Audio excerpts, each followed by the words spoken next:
এইবার রব্বুল আলামিন কেন নিজে বলছেন যে আমার রাসূল যা দেন তা তোমরা গ্রহণ করো? আল্লাহ কি দেননি?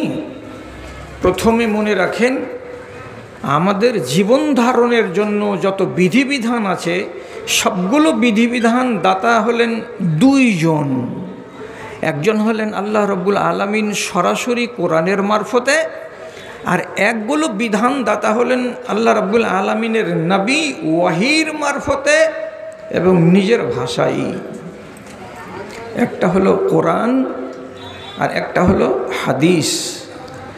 যেমন আল্লাহ রব্বুল আলামিন বিধান দিয়েছেন কোরআন মাজিদে, ওটা মানা অনিবার্য, তেমনি রাসূলুল্লাহ যেগুলো বিধান দিয়েছেন সেগুলোকে মানাও অনিবার্য। একটু ছোট করে বুঝাবার জন্য বলছি, মদ খেয়েও না, আল্লাহর বিধান। চুরি করিও না, আল্লাহর বিধান। ব্যভিচার করিও না, আল্লাহর বিধান। জাদু করিও না, আল্লাহর বিধান। শিরক করবে না, আল্লাহর বিধান। নেশা মদ পান করবে না, আল্লাহর বিধান। সবাই জানি। রাসূলুল্লাহ কি দিলেন তাহলে কোরআনের বাহির? যেমন একটু মাথাতে রাখেন, তাহলে অনেক কাজ দিবে। বাড়িতে পোষা গাধার গোশত খাওয়া যাবে না, চেনা গেল? এই বিধানটা কোরআন মাজিদে নেই। এলো কোথা থেকে? রাসূলুল্লাহর মুখ থেকে। তারপর আমি যেমন বলি, মা বোনদের সম্বন্ধে রাসূলুল্লাহ বলছেন বেশি জিনাত দেখাবার জন্য এই কপালের চুলগুলোকে উপড়িয়ে নিজের মতো করে ডিজাইন করিও না। যেমন রাসূলুল্লাহ বলছেন তোমার নিজের চুলের সঙ্গে বাজার থেকে পরচুলা কিনে এনে চুলের সঙ্গে চুলকে জোড় দিয়ে লম্বা চুল দেখাবার চেষ্টা করবে না। আর ছোট বেনি হতো তোমার নিজের চুলের, তুমি নকল চুল লাগিয়ে এত বড় বেনি মাথার পিছন দিকে বানিয়ে মানুষকে ধোঁকা দেওয়ার চেষ্টা করবে না। এগুলো নিষেধ। যেমন নবীজি আরও বলছেন, স্বামী স্ত্রী তাদের গোপন মুহূর্তের, সুখের মুহূর্তের সংবাদগুলো যেটা রাতের বেলায় বিছানায় নির্জনে নিরিবিলিতে স্বামী স্ত্রীর মধ্যে ঘটে, সেই কথাগুলো যেন বাইরের কোনো বান্ধবী জানতে না পারে, বাইরের কোনো বন্ধু জানতে না পারে। কে বলছেন? আল্লাহ পাকের নবী। এটা কোরআন মাজিদ থেকে আসা কানুন নয়। তেমনি আপনার দাড়ি লম্বা হবে, মোজ ছোট হবে, বগলের চুলকে উপড়ে ফেলতে হবে, নখগুলোকে কেটে দিতে হবে, যৌনাঙ্গের চুলকে পরিষ্কার করে সাফ করে কেটে দিতে হবে। পুরুষ ছেলে হতে গেলে তার খাতনা করে দিতে হবে, নাকে পানি দিয়ে নাক ঝাড়তে হবে, গলায় পানি দিয়ে গার্গিল করতে হবে। এগুলো রাসূলুল্লাহর হচ্ছে সুন্নাত, এগুলো রাসূলের দেয়া বিধান। আপনি যদি আল্লাহর বিধানকে মানেন আর রাসূলুল্লাহর বিধানকে না মানেন তাহলে কিন্তু কল্যাণ নাই। আপনি বলবেন আল্লাহকে তো মানলাম, রাসূলুল্লাহকে যদি নাই বা মানি তো তাহলে পরিণাম খারাপ হবে কেন? তো পরিণাম খারাপ কেন হবে? এক দল লোক আল্লাহর দয়াতে ভারতের মাটিতে দেখা যায় না, বাংলাদেশের মাটিতে মাথা চাড়া দিয়েছে। তারা বলে কোরআন আল্লাহর কিতাব, আল্লাহর কিতাব আমাদের জন্য যথেষ্ট, বাদবাকি কথাগুলো আমরা মানি না, আমরা জানি না, আমরা রাসূলুল্লাহকে শুধু মানি। এরা কল্যাণপ্রাপ্ত লোক নয়। আপনি যদি আল্লাহর কানুনকে মানার সাথে সাথে রাসূলুল্লাহর কানুনকে না মানেন তাহলে স্পষ্ট কথা বলছি, এই লোকটা যত বড় দিনদারি দেখা কোরআন মাজিদকে মেনে আর রাসূলুল্লাহকে ছেড়ে লোকটা জাহান্নামী। একদম পরিষ্কার। রাসূল বলছেন কুল্লু উম্মতি ইয়াদখুলুনাল জান্নাতা ইল্লা মান আবা। যত উম্মত আছে আমার সবাই জান্নাতে যাবে, সবাই জান্নাতের মুখ দেখবে। যত উম্মত আছে আমার উম্মত কারা কারা? গায়ের মুসলিম রাসূলুল্লাহর উম্মত, খ্রিস্টান এরা রাসূলুল্লাহর উম্মত, অগ্নি পূজক এরাও রাসূলুল্লাহর উম্মত, মুসলমানেরাও রাসূলুল্লাহর উম্মত, আদিবাসীরাও রাসূলুল্লাহর উম্মত। নবীজি বলছেন আমার যত উম্মত আছে সবাই জান্নাতে যাবে, ইল্লা মান আবা, তবে এতগুলো উম্মতের ভেতরে যারা আমাকে অস্বীকার করবে তারা জান্নাতে যাবে না, তারা যাবে না। আমাদের দেশে মেজরিটি হচ্ছে নন মুসলিমদের, হিন্দু সম্প্রদায়ের। তারা কি আমাদের নবীকে মানে না? তাহলে রসুলের উম্মত হওয়ার পরেও রসুলকে স্বীকৃতি না দেওয়ার কারণে তারা কোথায় যাবে? জাহান্নামে। হিসাব শেষ। তাহলে আপনি মুসলমান হয়ে যদি রসুলুল্লাহকে মান্যতা না দেন, তো ইল্লা মান আবা, যারা তাকে মানতে অস্বীকৃতি জানিয়েছে, তার মানে রসুলুল্লাহর বিধানকে যারা পাত্তা দেয় না, তারা জাহান্নামে যাবে। তা আপনি নাম রেখেছেন আবেদ আলী আর নাম রেখেছেন রমজান আলী, আর মাঝে মাঝে জুম্মার নামাজ পড়ে নেন, তার জন্য আপনাকে বলা যাবে যে আপনি জান্নাতি? রসুলুল্লাহর কানুনকে যদি আপনি না মানেন, আপনি জান্নাত লাভ করতে পারবেন না।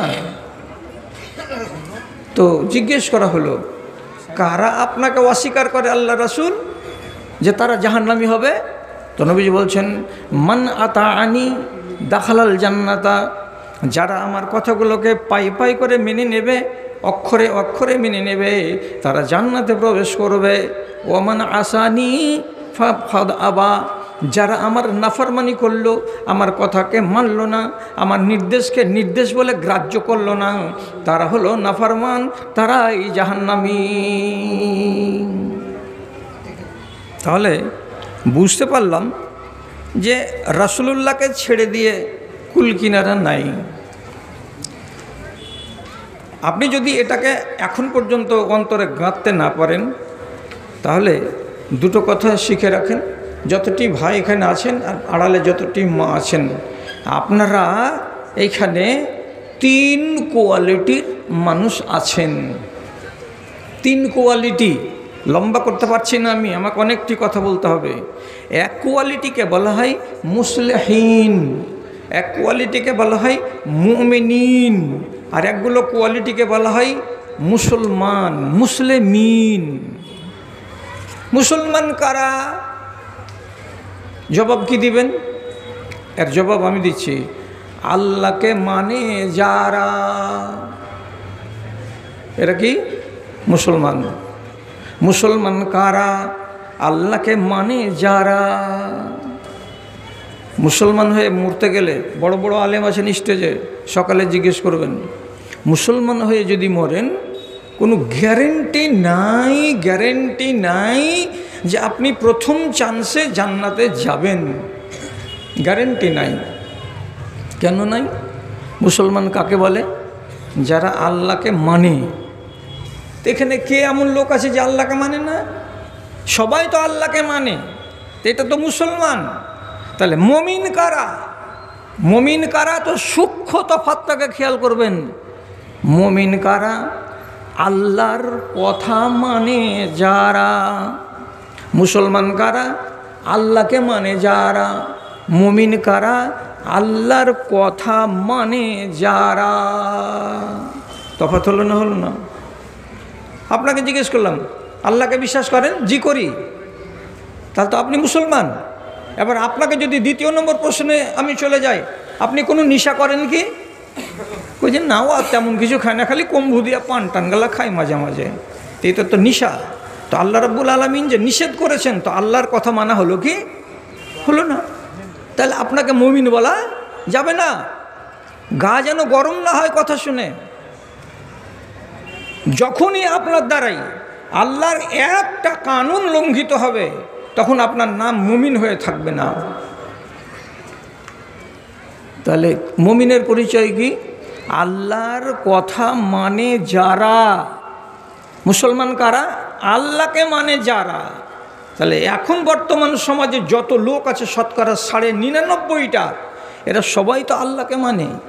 কিন্তু আল্লাহর কথা মানে এই রকম লোকগুলো কটা আছে?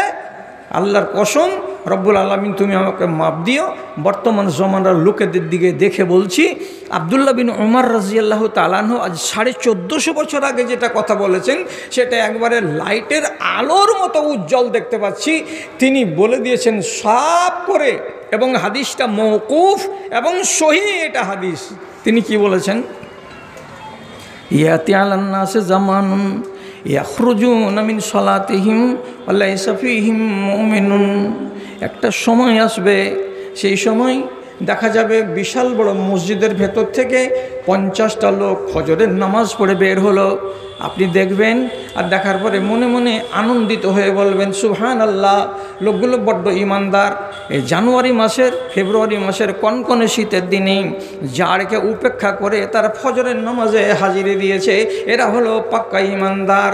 কিন্তু আব্দুল্লাহ বিন উমর রাদিয়াল্লাহু তাআলা আনহু বলছেন লাইসা ফীহিম মুমিনুন, 50টা লোক যদি তারা ফজরের নামাজ পড়ে বের হয়, তাদেরকে মুমিন একটাও পাওয়া যাবে না, সবকটাই তারা মুসলমান, একটাও মুমিন পাবে না।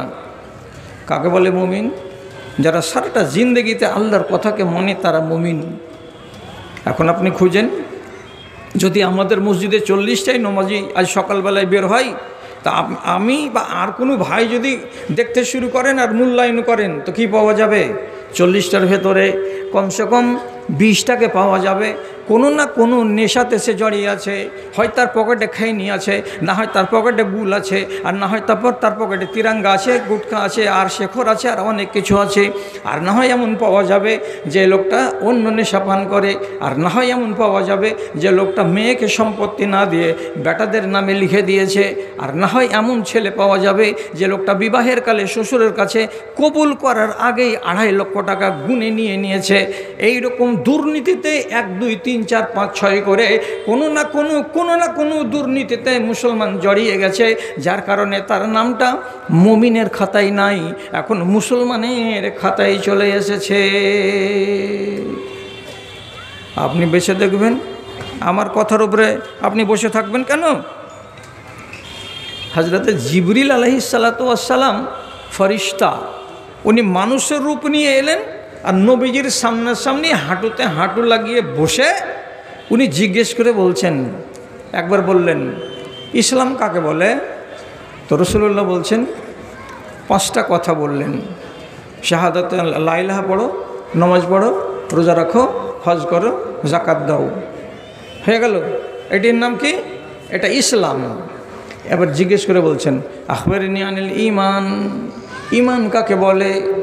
যে জিনিসটি মানুষের কাছে থাকবে তো লোকটাকে মুমিন বলা যাবে। তখন নবীজি উত্তর দিয়ে বলছেন আনতুমিনু বিল্লাহি, যারা আল্লাহকে বিশ্বাস করবে, ও মালাইকাতিহি, আল্লাহর ফেরেশতাকে বিশ্বাস করবে, ও কুতুবিহি, আসমান থেকে যত কিতাব নাজিল হয়েছে তাকে বিশ্বাস করবে, ও রসুলিহি, যতগুলো রসুল দুনিয়াতে এসেছে তাদেরকে বিশ্বাস করবে, যারা তকদিরকে বিশ্বাস করবে এবং যারা কিয়ামতকে বিশ্বাস করবে। এই 6টা জিনিসকে যারা মানে তারা মুমিন, আর 6টার ভেতরে একটাকে যদি না মানে তো সে মুমিন নয়। আপনি রসুলকে মানেন? যদি কেউ বলে যে আমি মানি না, সে মুমিন নয়। সোজা সাপটা কথা, নিজেকে মুমিন হিসেবে পরিচয় দিতে গেলে তার একটা বড় শর্ত হচ্ছে কি, যে আপনাকে রাসূলকে মান্যতা দিতে হবে এবং তিনি যা বলেছেন তা মানতে হবে, আর তিনি যা ছাড়তে বলেছেন তা আপনাকে ছেড়ে দেখাতে হবে, তাহলে আপনি হলেন পাকা ঈমানদার। ভাই আমার, রাসূলুল্লাহর ইতাআত জিনিসটা চারটিখানি কথা নয়। যদি আপনার ভেতরে কোনো ত্রুটি থাকে আর কোনো আলেম আপনাকে বুঝিয়ে দেয়, আর সেটা থেকে তৎক্ষণাৎ যদি ফিরে আসেন, তাহলে এইটাকে বলা হয় রাসূলুল্লাহর ইতাআত করা। জি, আমি উদাহরণ দিচ্ছি, ইতাআত কাকে বলে, কোন জিনিসটাকে বলে। একদিন হানজালিয়া বলে এক সাহাবী ইরাকের কোনো এক মসজিদে বয়ান রাখছেন। অন্য আর একজন সাহাবী, তার নাম আবু দারদা, উনি বলছেন শেখ আমাদেরকে একটা কথা বলেন না। ইয়ানফাউকা ওয়া ইয়ানফাউনা, আপনারও লাভ হবে আর আমাদেরও কিছু লাভ হবে। তা আপনি একটা এমন হাদিস শোনান না। তখন এই হানজালিয়া সাহাবী উনি তখন হঠাৎ করে বলছেন, আচ্ছা যেটাতে তোমার কাজ দিবে আর আমারও কাজ দিবে, তাহলে একটা হাদিস তোমাদেরকে শোনাচ্ছি, শোনো। কি বলছেন উনি? বলছে, আমি নিজের কানে নবীজির মুখ থেকে শুনেছি, তিনি একদিন বলছিলেন, নি'মার রাজুলু খুরাইম লাউলা তুলু জুম্মতিহি ওয়া ইসবালু ইজারিহি। কি হাদিসটার মানে? রাসূল একদিন বলছেন, এই যে আমাদের এলাকায় একটা নওজোয়ান ছেলে আছে, তার নাম হলো খুরাইম। নওজোয়ান ছেলে, নওজোয়ান। বলছে এই নওজোয়ান ছেলেটা কত ভালো ছেলে, কত আদর্শবান ছেলে। যদি তার ভেতরে এই দুটা চলন না থাকতো তাহলে নিশ্চয়ই ছেলেটা আদর্শবান। দুটা মন্দ চলন তার আছে। কি কি মন্দ চলন? ঘাড় পর্যন্ত চুলকে যদি বাড়িয়ে রাখা হয়, সুন্নাতে চুলতে, এর নাম হলো জুম্মা। কিন্তু ঘাড়ে যেন লেগে না যায়, ঘাড়ের উপরে যেন চলে না আসে, ওটা করা যাবে না। ওটা করতে গেলে মেয়েদের সঙ্গে তার সাদৃশ্য হয়ে যাবে, ওটা হারাম। তাহলে ঘাড় থেকে সামান্য একটু উঁচুতে থাকবে এই লম্বা মাথার চুল, এটাকে বলা হয় জুম্মা। কিন্তু খুরাইম নামের সাহাবী, তিনি চুলগুলো যে রেখেছেন, তো বাড়তে এত বেশি হয়ে গেছে যে তার ডান কাঁধে চলে আসছে, তার বাম কাঁধে চলে আসছে। এই বুড়া অভ্যাসটার কারণে তাকে উত্তম জওয়ান বলা যায় না। এক। 2 নম্বর, ইসবালু ইজারিহি, ছেলেটা যখন লুঙ্গি পরে তখন তার লুঙ্গি গোড়ালির নিচে চলে যায়, যখন পাজামা পরে তখন তার পাজামাটা গোড়ালির নিচে চলে যায়। তাই গোড়ালির নিচে চলে যাওয়াটা ভালো লক্ষণ নয়। এই জন্য নবীজি বলছেন, আর দুটো স্বভাব যদি দূর হয়ে যায় তাহলে পরে ছেলেটা উত্তম ছেলে বলে বিবেচিত হবে। এর মতো উত্তম ছেলে আর কেউ নাই। যারা শুনল তারা শুনল, শোনার পরে সেদিনকার মতো হাদিস শোনা শেষ হলো। যারা শুনেছে তাদের মধ্যেকার একজন লোক কয়দিন পরে সামনাসামনি সাক্ষাৎ এই যুবক ছেলে খুরাইমের সাথে। আর যেমনি সামনাসামনি দেখা, ডেকে বলছে, শুনো শুনো শুনো শুনো শুনো, তোমার একটা কথা আছে। কি কথা? রাসূলুল্লাহ বলেছেন তোমার সম্বন্ধে, এই জন্য তোমাকে ডাকলাম। তখন বলছে যে আমার নাম নিয়ে বলেছেন রাসূলুল্লাহ? বলছি হ্যাঁ, তোমার নাম নিয়ে বলেছেন রাসূলুল্লাহ। মনে মনে খুশি, ওহ আমার নাম নিয়েছেন রাসূলুল্লাহ, না তাহলে ভালোবাসাটা কত আছে। তারপরেই শুনতে পাচ্ছে কি বিপজ্জনক কথা। কি তুমি, তোমার ঘাড়ে চুলগুলো এত বড়, যেটা সীমা লঙ্ঘন করেছে, এটা রাসূলুল্লাহর সুন্নাত নয়। তোমার চুলগুলো, তোমার লুঙ্গিগুলো গোড়ালির নিচে চলে যাচ্ছে, এটা রসুলের তরিকা নয়। তার জন্য আল্লাহ পাকের নবী গত কয়দিন আগে আমরা শুনেছি হাদিসটা, তোমার সম্বন্ধে বলেছেন যে এখন পর্যন্ত খুরাইম ছেলেটা আদর্শবান ছেলে নয়, যতক্ষণ পর্যন্ত তার এই মন্দ দুটো চাল, তার চরিত্র দূরীভূত না হয়ে যাবে, ততক্ষণ তাকে শরীফ ছেলে বলা যাবে না। যেমনি শুনতে পেল, রাসূলুল্লাহর সাথে মুহাব্বত দেখাবার জন্য বাড়ি গেল। আর যাওয়ার পরে ফাখাজা মিশকাসান, কেঁচি হাতে করলো। আর কেঁচি হাতে করার পরে নাপিতের কাছে না গিয়ে নিজের ঘাড়ের চুলগুলোকে খচখচ করে কেটে দিয়ে নিজের মাথার ঘাড় বরাবর করে নিল। 1। 2 নম্বর, নিজের পাজামাকে কেটে দিয়ে গোড়ালির উপর পর্যন্ত উঠিয়ে দিল।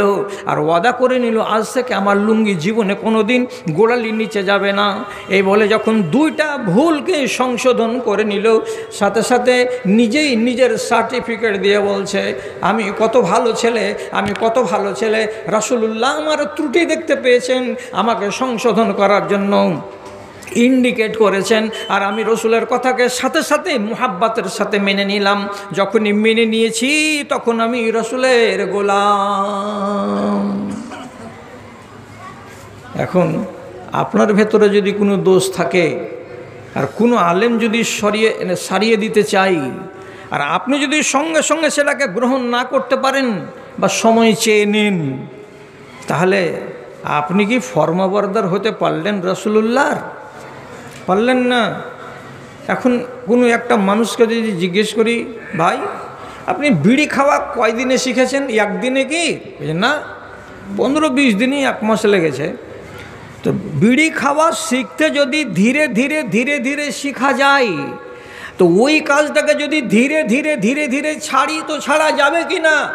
আপনি আমাকে জবাব দেবেন সকালবেলায়। কে বলছে ছাড়া যাবে না? কোন লোকটা বলছে ছাড়া যাবে না? যদি ভালো মানুষের মতন মানসিকতা থাকে, তাহলে কথাগুলোকে বুঝুন আর বুঝার সাথে মানার মানসিকতা দেখান।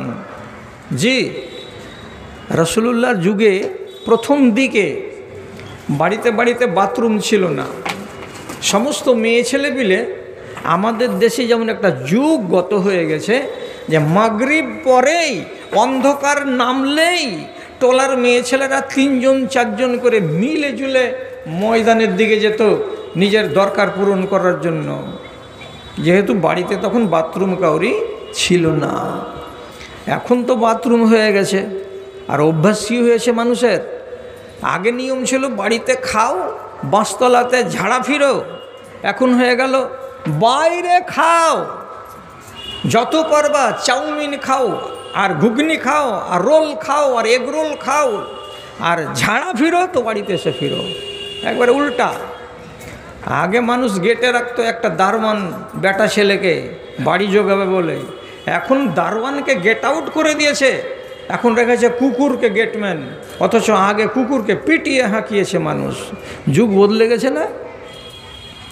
তো একদিন রাতের বেলায় অভ্যাস অনুযায়ী রাসূলুল্লাহর বিবি এবং মহল্লার আর 2-4টা মেয়ে ছেলে পায়খানা করার জন্য বাড়ি থেকে বেরিয়ে বাঁধের কিনারা কিনারা চলে যাচ্ছেন। তো নবীজির 2টো স্ত্রীর গুণ বলি আপনাকে, মুখস্থ করে রেখে দিবেন, কাজ দিবে।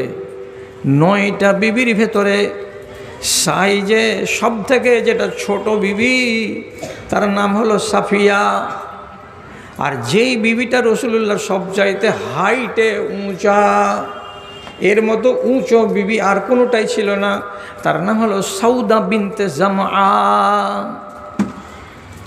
তো উম্মুল মুমিনিন সাউদা লোটা হাতে করে অন্যান্য মেয়েদের সঙ্গে চলে যাচ্ছেন নিজের দরকার পূরণ করার জন্য ময়দানের দিকে।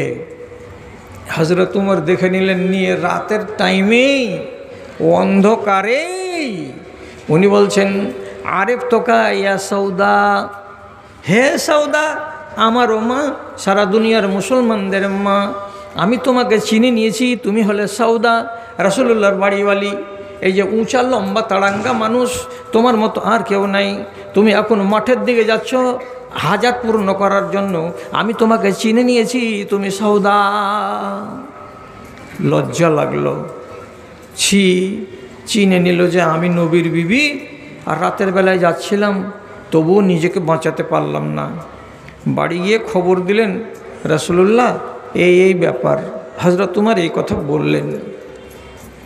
তার আগে থেকেই হযরত উমর রসুলকে একবার করে বলছেন, আপনি আপনার বিবিদেরকে পর্দা করতে বলুন, আপনি আপনার বিবিদেরকে পর্দা করতে বলুন, এটা ভালো লাগে না, এটা ভালো লাগে না।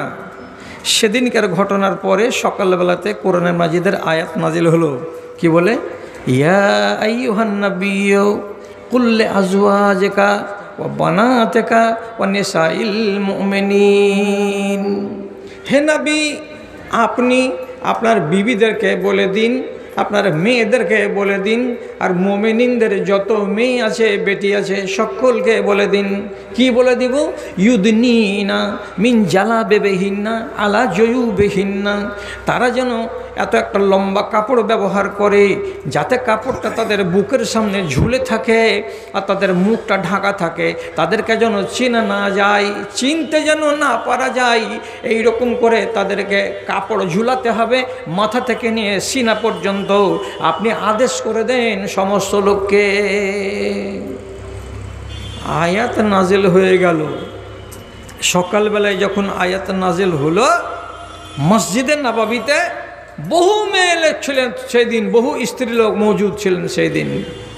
মা আয়েশা এবার কি বলছেন, উনি কি বলছেন কথাটাকে শুনে, নি'মা নিসাউল মুহাজিরিন, মুহাজিরিনদের বেটিগুলো কত ভালো রে, মুহাজিরিনদের মেয়েগুলো কত ভালো মানুষের বাচ্চি রে। যখনই আয়াতটা নাজেল হলো আর নবীজি পড়ে শোনালেন তাদের সামনেই, সাথে সাথে ওই মেয়ে ছেলেগুলো যারা এতদিন পর্যন্ত নিজের মাথাকে ঢাকতো না, কপালের চুলগুলোকে খোলা খোলা রেখে দিত, ওই সমস্ত মহিলাগুলা কি করলো, সাক্কাক না মুরুতাহুন না, সঙ্গে সঙ্গে চওড়া চওড়া চাদরগুলোকে ফড়ফড় করে ফেড়ে দু টুকরো করে দিয়ে, এক টুকরো দিয়ে নিজেদের মাথাটাকে আর মুখটাকে ঢেকে নিল, আর একটা টুকরো দিয়ে নিজের সিনাটার সামনটাকে ঢেকে রাখলো। আর আল্লাহর কথাটাকে সবাই 100% মান্যতা দিল।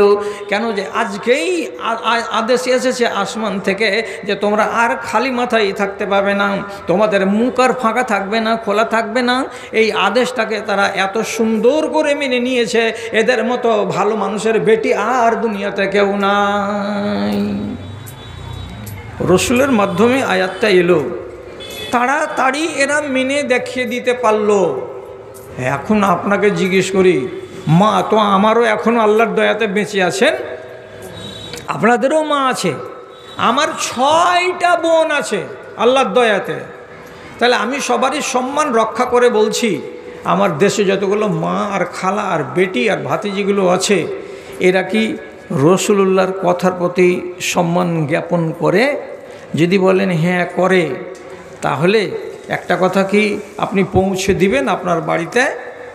বেটা ছেলে যখন হজ করতে যায় তখন তাদের কাপড় দিয়ে মাথা ঢাকা চলে না, বগলের তলা দিয়ে চাদরটাকে বাম কাঁধের উপরে ফেলে রাখতে হয় বিনা সিলাইয়ের। মাথা ঢাকতে পাবে না যতক্ষণ পর্যন্ত হালাল না হবে। তো এটাকে বলা হয় কি এহরাম, আর লোকটাকে বলা হয় মুহরিম। আমি কি মিথ্যা বলছি? আমার দেশের যতগুলো ছেলে যতগুলো মেয়ে এখনকার জামানায় হাই স্কুলে পড়তে যায়, হাই মাদ্রাসাতে পড়তে যায়, কেবল মহিলা মাদ্রাসা যেগুলো বানাত মাদ্রাসা, ওই মেয়েরাই বোরকা পরে যায়, পর্দা করে যায়। বাকি কলেজের মেয়েরা, স্কুলের মেয়েরা, হাই মাদ্রাসার মেয়েরা, কোনো একটাও মেয়ে ছেলে মাথাকে ঢাকার নাম নেই না, মাথাটাকে খোলা রেখেই তারা যায় এবং আসে। তাহলে কি তারা নবীজির খাঁটি উম্মতের ভেতরে গণ্য হবে? ইমান কোন জায়গাতে গিয়ে ঠেকেছে এই যুগের মা খালাদের? একটা মুসলমান ধনী লোকের বাড়িতে যদি বিয়ে লাগে, আপনি গলিতে চেয়ার পেড়ে 1 ঘন্টা বসবেন, তারপরে দেখবেন কতটি ইমানদার মেয়ে ছেলে আছে, খাতা কলম নিয়ে লিখবেন, তো দেখা যাবে কি যে গোটা 3 ঘন্টার ভেতরে একটাও পাবেন না। কি 80 বছরের বাসি, আর কি 60 বছরের আদর্শী, আর কি 30 বছরের মেয়ে, আর কি 14 বছরের যুবতী মেয়ে ছেলে, মাথায় কাপড় দেওয়ার নাম কেউ নেই না। তাহলে এরা কোন দেশের মেয়ে? কাকে এরা ভালোবাসে? জি, একটা হজরতে আয়েশার ভাইয়ের নাম আব্দুর রহমান, তার একটা বেটি ছিল, তার নাম হলো সাফিয়া। ভাতিজি বেড়াতে এসেছে ফুফুর বাড়ি, তো ফুফুর বাড়ি ভাতিজি বেড়াতে এসেছে, তো আদর করে ভাতিজিকে মা আয়েশার সামনে না বসিয়া ওর মাথার উপরে ছিল যে ওড়নিটা, জোর করে খিঁচে দিয়েছে। আর দেওয়ার পরে মাথা থেকে ওড়নিটাকে সম্পূর্ণ নামিয়ে দিয়েছে। দেওয়ার পরে সেটাকে টুকরো করে দিলেন। আর দেওয়ার পর আলমারি থেকে একটা গাঢ় গপস চাদর কিনে নিয়ে আসলেন, এসে মা আয়েশা ভাতিজির মাথার উপরে চাপিয়ে দিলেন। আর দেওয়ার পরে বলছেন, ও ভাতিজি, কা মিসলিকে লা তাখরুজু বিহাযা সাওবে, ও ভাতিজি, তোমার মতো বেটি ছেলে সাবালিকা 14 বছর বয়সের, এত প্যানপেনে এত পাতলা ওড়না মাথায় দিয়ে বের হওয়া শোভনীয় নয়। তোমার পাতলা ওড়নি দিয়ে তোমার গলা দেখা যাচ্ছে, তোমার পাতলা ওড়নি দিয়ে তোমার বুকের উপরের ভাগটা দেখা যাচ্ছে। আর এগুলো যদি দেখা যায় তো তোমার ওড়নিটা কোন কাজে দেয়? এজন্য আমি এটাকে ছিঁড়ে দিলাম, বাড়ি নিয়ে গিয়ে তাকে উল্টা করে বালিশের খোল বানিয়ে নেবে। আর আমি যেটা চাদর তোমাকে দিলাম এটাই মাথায় দিয়ে যদি বাইরে বের হতে হয় তো তাহলে বাইরে বের হবে। তাছাড়া তোমার মতো যুবতী মেয়ে ছেলের পাতনা ওড়না মাথায় দেওয়া চলবে না। এখন বলেন কটা পাবো আমি? আমার এই দেশে বিয়ে বাড়িতে বরযাত্রী যখন যাচ্ছে 25টা মেয়ে ছেলে, একটাও বুড়িগুলো যায় না, সব যুবতীগুলো যাচ্ছে। আর আল্লাহর মেহেরবানি দেখেন, কাউরি মাথাতে কাপড় থাকে না, এমন ঘাগরা পরে যাচ্ছে যে ঘাগরাটা ওর থেকে 4 ইঞ্চি বড়। যখন সামলাতে পারে না তখন এমনি করে 2 আঙুল দিয়ে 2 কোনাকে চেড়ে ধরে থাকছে, আর ড্যাং ড্যাং ড্যাং ড্যাং ড্যাং ড্যাং করে আগে আর পিছিয়ে হেঁটে হেঁটে বেড়াচ্ছে। এটা ছাড়ো না কেন? আজব ধরনের মানসিকতা। তাহলে এই করলে কি রাসূলুল্লাহর সাথে ভালোবাসা দেখানো যাবে? আপনার ভেতর একটা ভুল আছে, আমি সেটাকে সংশোধন করার জন্য আমি বলছি। আপনি আমার কথাতে যদি পাত্তা না দেন, তাহলে কি করে আপনার ইমানটা মজবুত হতে পারলো? লম্বা নয়, ছোট করে শর্ট সময় আপনাকে ছেড়ে দেব। কেন যে এখনকার জামানাতে ঘড়িতে 12টা বাজে না, তার আগেই শ্রোতাদের 12টা বেজে যাচ্ছে। তো আমি 12টাটাকে টার্গেট করে রেখেছি। আমার বাপজানেরা অত তাড়াতাড়ি করিয়েন না, এই জালসাগুলো রোজ রোজ হবে না। কি কথা বলতে চাইছি আপনাকে? আমি বলছি হযরতে আবু যার গিফারি রাদিয়াল্লাহু তাআলা আনহু, ওর বাড়িতে একটা নাবালক ছেলে ছিল, চাকর। এটা কালো, নিগ্রো, হাবাসি। ওর মা হলো কালো। আফ্রিকার মেয়ে ছেলেকে দেখেছেন কত কালো হয়। তিনি একবার চাকরকে খুঁজছেন, কিন্তু খুঁজে পাচ্ছেন না চোখের সামনে। খানিক বাদ ছেলেটাকে দেখা গেছে।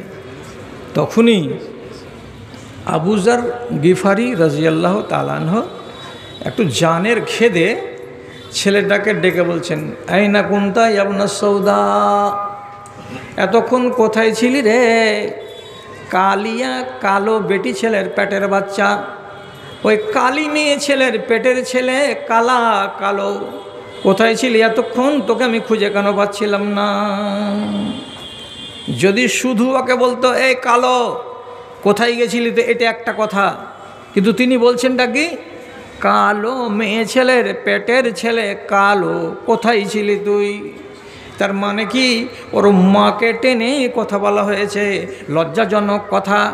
এই কথাটা নবীজির কানে এলো, আর দেওয়ার পরে এই গোলাম এসে নবীজিকে বলছেন, আল্লাহ পাকের রাসূল আমাকে আমার মালিক আবু যার গিফারি লজ্জাজনক কথা বলেছেন, আমার মায়ের সঙ্গে আমাকে টেনে এনে আমাকে অপমান করেছেন এই রকম কথা বলে। রাসূল একদিন তারপরে পরক্ষণেই আবু যারকে ডাকলেন। ডাকার পরে বলছেন, খুব শরীফানা আন্দাজ, উনি বলছেন, আইয়ার তাহু বে উম্মিহি, আবু যার তুমি কি এই ছেলেটাকে ওর মাকে তুলে এনে লজ্জা দিয়েছ? তো না বলছেন না। উনি বলছেন, জি আমি এই কথাটা বলেছি। আর যেমনি স্বীকার করে নেওয়া, তখন নবীজি ওকে বলছেন, ইন্নাকা মুরউন ফিকা জাহিলিয়া, তুমি এমন একজন লোকের লোক, তোমার ভেতরে ইসলাম ঢুকেছে বটে, কিন্তু জাহিলিয়াতের যুগের মন্দ অভ্যাসগুলো একটা থেকে গেছে। এই জাহিলিয়াতের যুগের মন্দ অভ্যাস একজন মুমিনের ভেতরে থাকা উচিত নয়। এটা কাজ তুমি ভালো করনি, এটা নেহাত মন্দ কাজ হয়েছে তোমার দ্বারাই। মন্দ, তুমি এমন কাজ করলে কেন? এটা জাহিলিয়াতের যুগের আচরণ হয়ে গেল। তো খারাপ কথা হলো, জাহিলিয়াতের যুগের আচরণ নিয়ে বেঁচে থাকবে কে? তো একটা মানুষ মুমিন, এটা কোনো দিন হতে পারে না। বাড়ি গেলেন, বাজার গেলেন, বাজার যাওয়ার পরে নিজের নামে একটা 250 টাকা, 300 টাকা, 500 টাকা দামের সুন্দর চাদর কিনলেন, আর আরেকখানা চাদর কিনলেন একই থান থেকে, ওটাও 250 থেকে 500 টাকা দামের। নিজের গায়ে চাপিয়েছেন মালিক হয়ে সুন্দর কাশ্মীরি শাল, আর ওই নাবালক ছেলেটার কাঁধে চাপিয়ে রেখেছেন অত মূল্যেরই একটা সুন্দর দামি কাশ্মীরি শাল। লোকেরা বলছেন, কি ব্যাপার গো, এটা তোমার চাকর নয়, দেখালা যে তোমার নিজের বেটা, বাপ বেটার মতো একই রঙের, একই ডিজাইনের, একই দামের শাল গায়ে দিয়ে চলছো, এটা কেন? তখন আবু যার বলছেন, আইয়ার তহু বে উম্মিহি, আমার দ্বারা একটা ভুল হয়েছিল, আমি ছেলেটাকে তার মায়ের সঙ্গে টেনে এনে লজ্জাজনক কথা বলেছিলাম। এটা যে ভুল হয়েছে আমার দ্বারাই, এটা নিজে বুঝতে পারিনি, আমাকে রাসূলুল্লাহ বুঝিয়ে দিয়েছেন, তার জন্য আমি লজ্জিত হয়েছি এবং আমি নিজেকে খাকসার মনে করছি এবং আমার ওই পাপটা যেন মাফ হয়ে যায়, তার জন্য আমি একই মূল্যের চাদর আমার গায়ে দিয়েছি আর একই মূল্যের চাদর আমার চাকরের গায়ে দিয়েছি, যাতে করে আমার দোষটা ঢাকা পড়ে যায় আর যাতে করে আমার গা থেকে কোনো গুনাহ আর না থাকে, সব ধুয়ে মুছে নেমে যায়। টাইম নিলেন আবু যার? নিলেন না। টাইম যখন নিলেন না, তখন যদি আপনাকে একটা ভুল আপনার শুধরাবার জন্য বলি, আপনি ভালো শুধরিবেন? বলছি চেষ্টা করব। কি ভুল? কি ভুল? মুগীরা বিন শুবা সাহাবী বিয়ে করবেন, তার জন্য একটা আনসারীর বাড়ি গিয়ে বললেন যে আপনার মেয়েকে বিয়ে করব। তো আনসারী বলল, রাজি আছি তোমার সঙ্গে মেয়ের বিয়ে দিতে, বুধবারের দিন আসিও, বিয়ে হয়ে যাবে। মদিনা মসজিদে এসে রাসূলুল্লাহকে খবর দিয়ে বলছেন, আল্লাহর নবী আমার কথা পাকা, কি হয়েছে? বিয়ে করব। কোথায়? উত্তর পাড়াতে, ওই উমুক আনসারীর মেয়েকে। রাসূলুল্লাহ তখন বলছেন, হাল নাজারতা ইলাইহা, যে মেয়েটাকে তুমি বিয়ে করবে তাকে তুমি দেখেছো না দেখো নাই? মুগীরা বিন শুবা বলছেন, জি না, আমি দেখিনি, না দেখাতেই বিয়ে করে নিব আমি। তখনকার যুগের লোকেরা স্ত্রী যেটাকে বিয়ে করবে তাকে দেখা কম্পালসারি মনে করতো না, জরুরি মনে করতো না। বাপের মুখে শুনতো, চাচার মুখে শুনতো, আর 5 জনের মুখে শুনতো, উমুকের মেয়ে আছে দেখতে ভালো, উমুকের মেয়ে আছে তার ব্যবহার ভালো, শুনে নিলেই যথেষ্ট মনে করে বিবাহ করে নিত। মুগীরা বিন শুবা দেখার প্রয়োজন করেনি। তখন রাসূলুল্লাহ শুনে বলছেন, ফানজুর ইলাইহা ফাইন্নাহা আহরা আন ইউদামা বাইনাকুমা। বাবা, বিয়ে করার আগে এক নজর দেখে নাও, দেখে নিতে গেলে তোমাদের পরবর্তী জীবনটা বেশি সুখের হবে এবং মায়া মহব্বত বৃদ্ধি পাবে, বেশি হবে, এক নজর দেখে নাও। কালকে কথা করে চলে গেল, আর একদিন পরে আবার চলে এসেছে ওই গলিতে, এসে সালাম দিচ্ছে আনসারীকে ডেকে, আসসালামু আলাইকুম, আসসালামু আলাইকুম। লোকটা বেরিয়ে এসে বলছে, কি ব্যাপার বাবা, আমি তো তোমাকে বলেছি বুধবারের দিন আসবে তো বিয়ে দিয়ে দিব, তো তুমি আবার শনিবারের দিন গতকালকে এসে এখান থেকে গেলে আর আবার রবিবারের দিন তুমি চলে এলে, আর মানেটা কি? তো বলছে, আপনার মেয়েটাকে দেখবো এক নজর, এই জন্য এলাম। তা হাদিস বলছে, ওরা দুটা স্বামী স্ত্রী, দুজনই যেমন এই আমরা যে বলি না যে হুড়কি লেগে গেছে, তো ওরকম যেন আর কি মাথাতে মগজে আক্কেলে হুড়কি লেগে গেছে। এই কোন কথা বলছো তুমি? দেখবা মানে? তো যখন ধাক্কা দিয়ে দিয়েছে যে দেখবা কিসের জন্য, তো কথা কাটাকাটি হচ্ছে, এমন সময়তে ওই মহিলা পর্দার আড়াল থেকে বেরিয়ে সামনে এসেছে, মুখটাকে ঢেকেই, আর আসার পরে তখন বলছে কি, লাউ আমারাকাল নবিয়্যু আন তানজুরা ইলাইয়া ফানজুর ওয়া ইল্লা উহাররিজুকা হারাজা। তোমাকে যদি আল্লাহ রাব্বুল আলামিনের নবী বলে থাকেন যে যাও একবার দেখে এসো, তাহলে তুমি আমার চেহারাটা দেখো, আর তোমাকে যদি রাসূলুল্লাহ না বলে থাকেন, মিথ্যা মিথ্যা তুমি যদি আমাকে দেখো, আর তোমার নিয়তটা যদি সৎ না হয়, তাহলে পরে তোমার কপালে কিছু আছে, আমি বিপদ করেই ছাড়বো তোমার। ভালো করে বুঝে নাও, রাসূলুল্লাহ বলে থাকলে দেখো, আর না বলে থাকলে তুমি দেখিও না। বলছি, জি না, আমাকে রাসূল দেখতে বলেছেন, দেখলো, বিয়ে হলো, তারপরে সুখের জীবন পেল। আমি শুধু এই কথাটা বলতে আপনাকে বুঝাবার জন্য এই হাদিসটা তুলে আনলাম। কি তুলে আনলাম?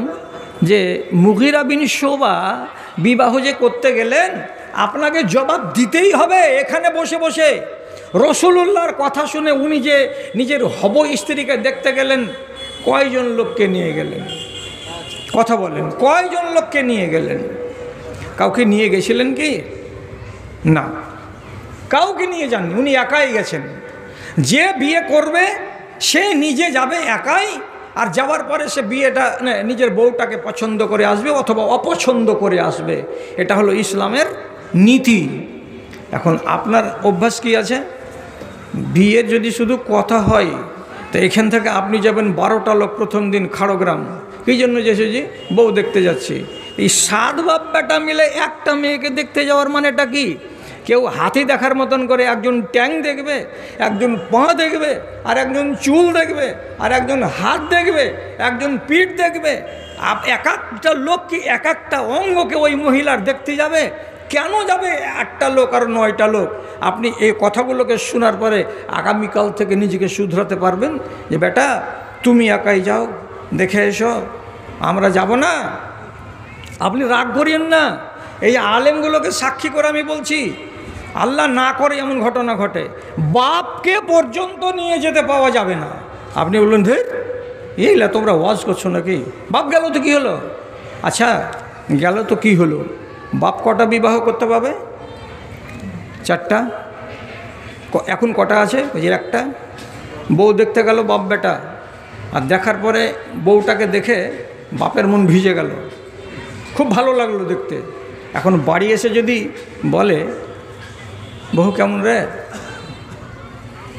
তো বাপ সরাসরি উত্তর দিয়ে বলছে এনামুল তুই এটাকে বাদ দিয়ে দে বেটা, তুই এটা বিয়ে করিস না।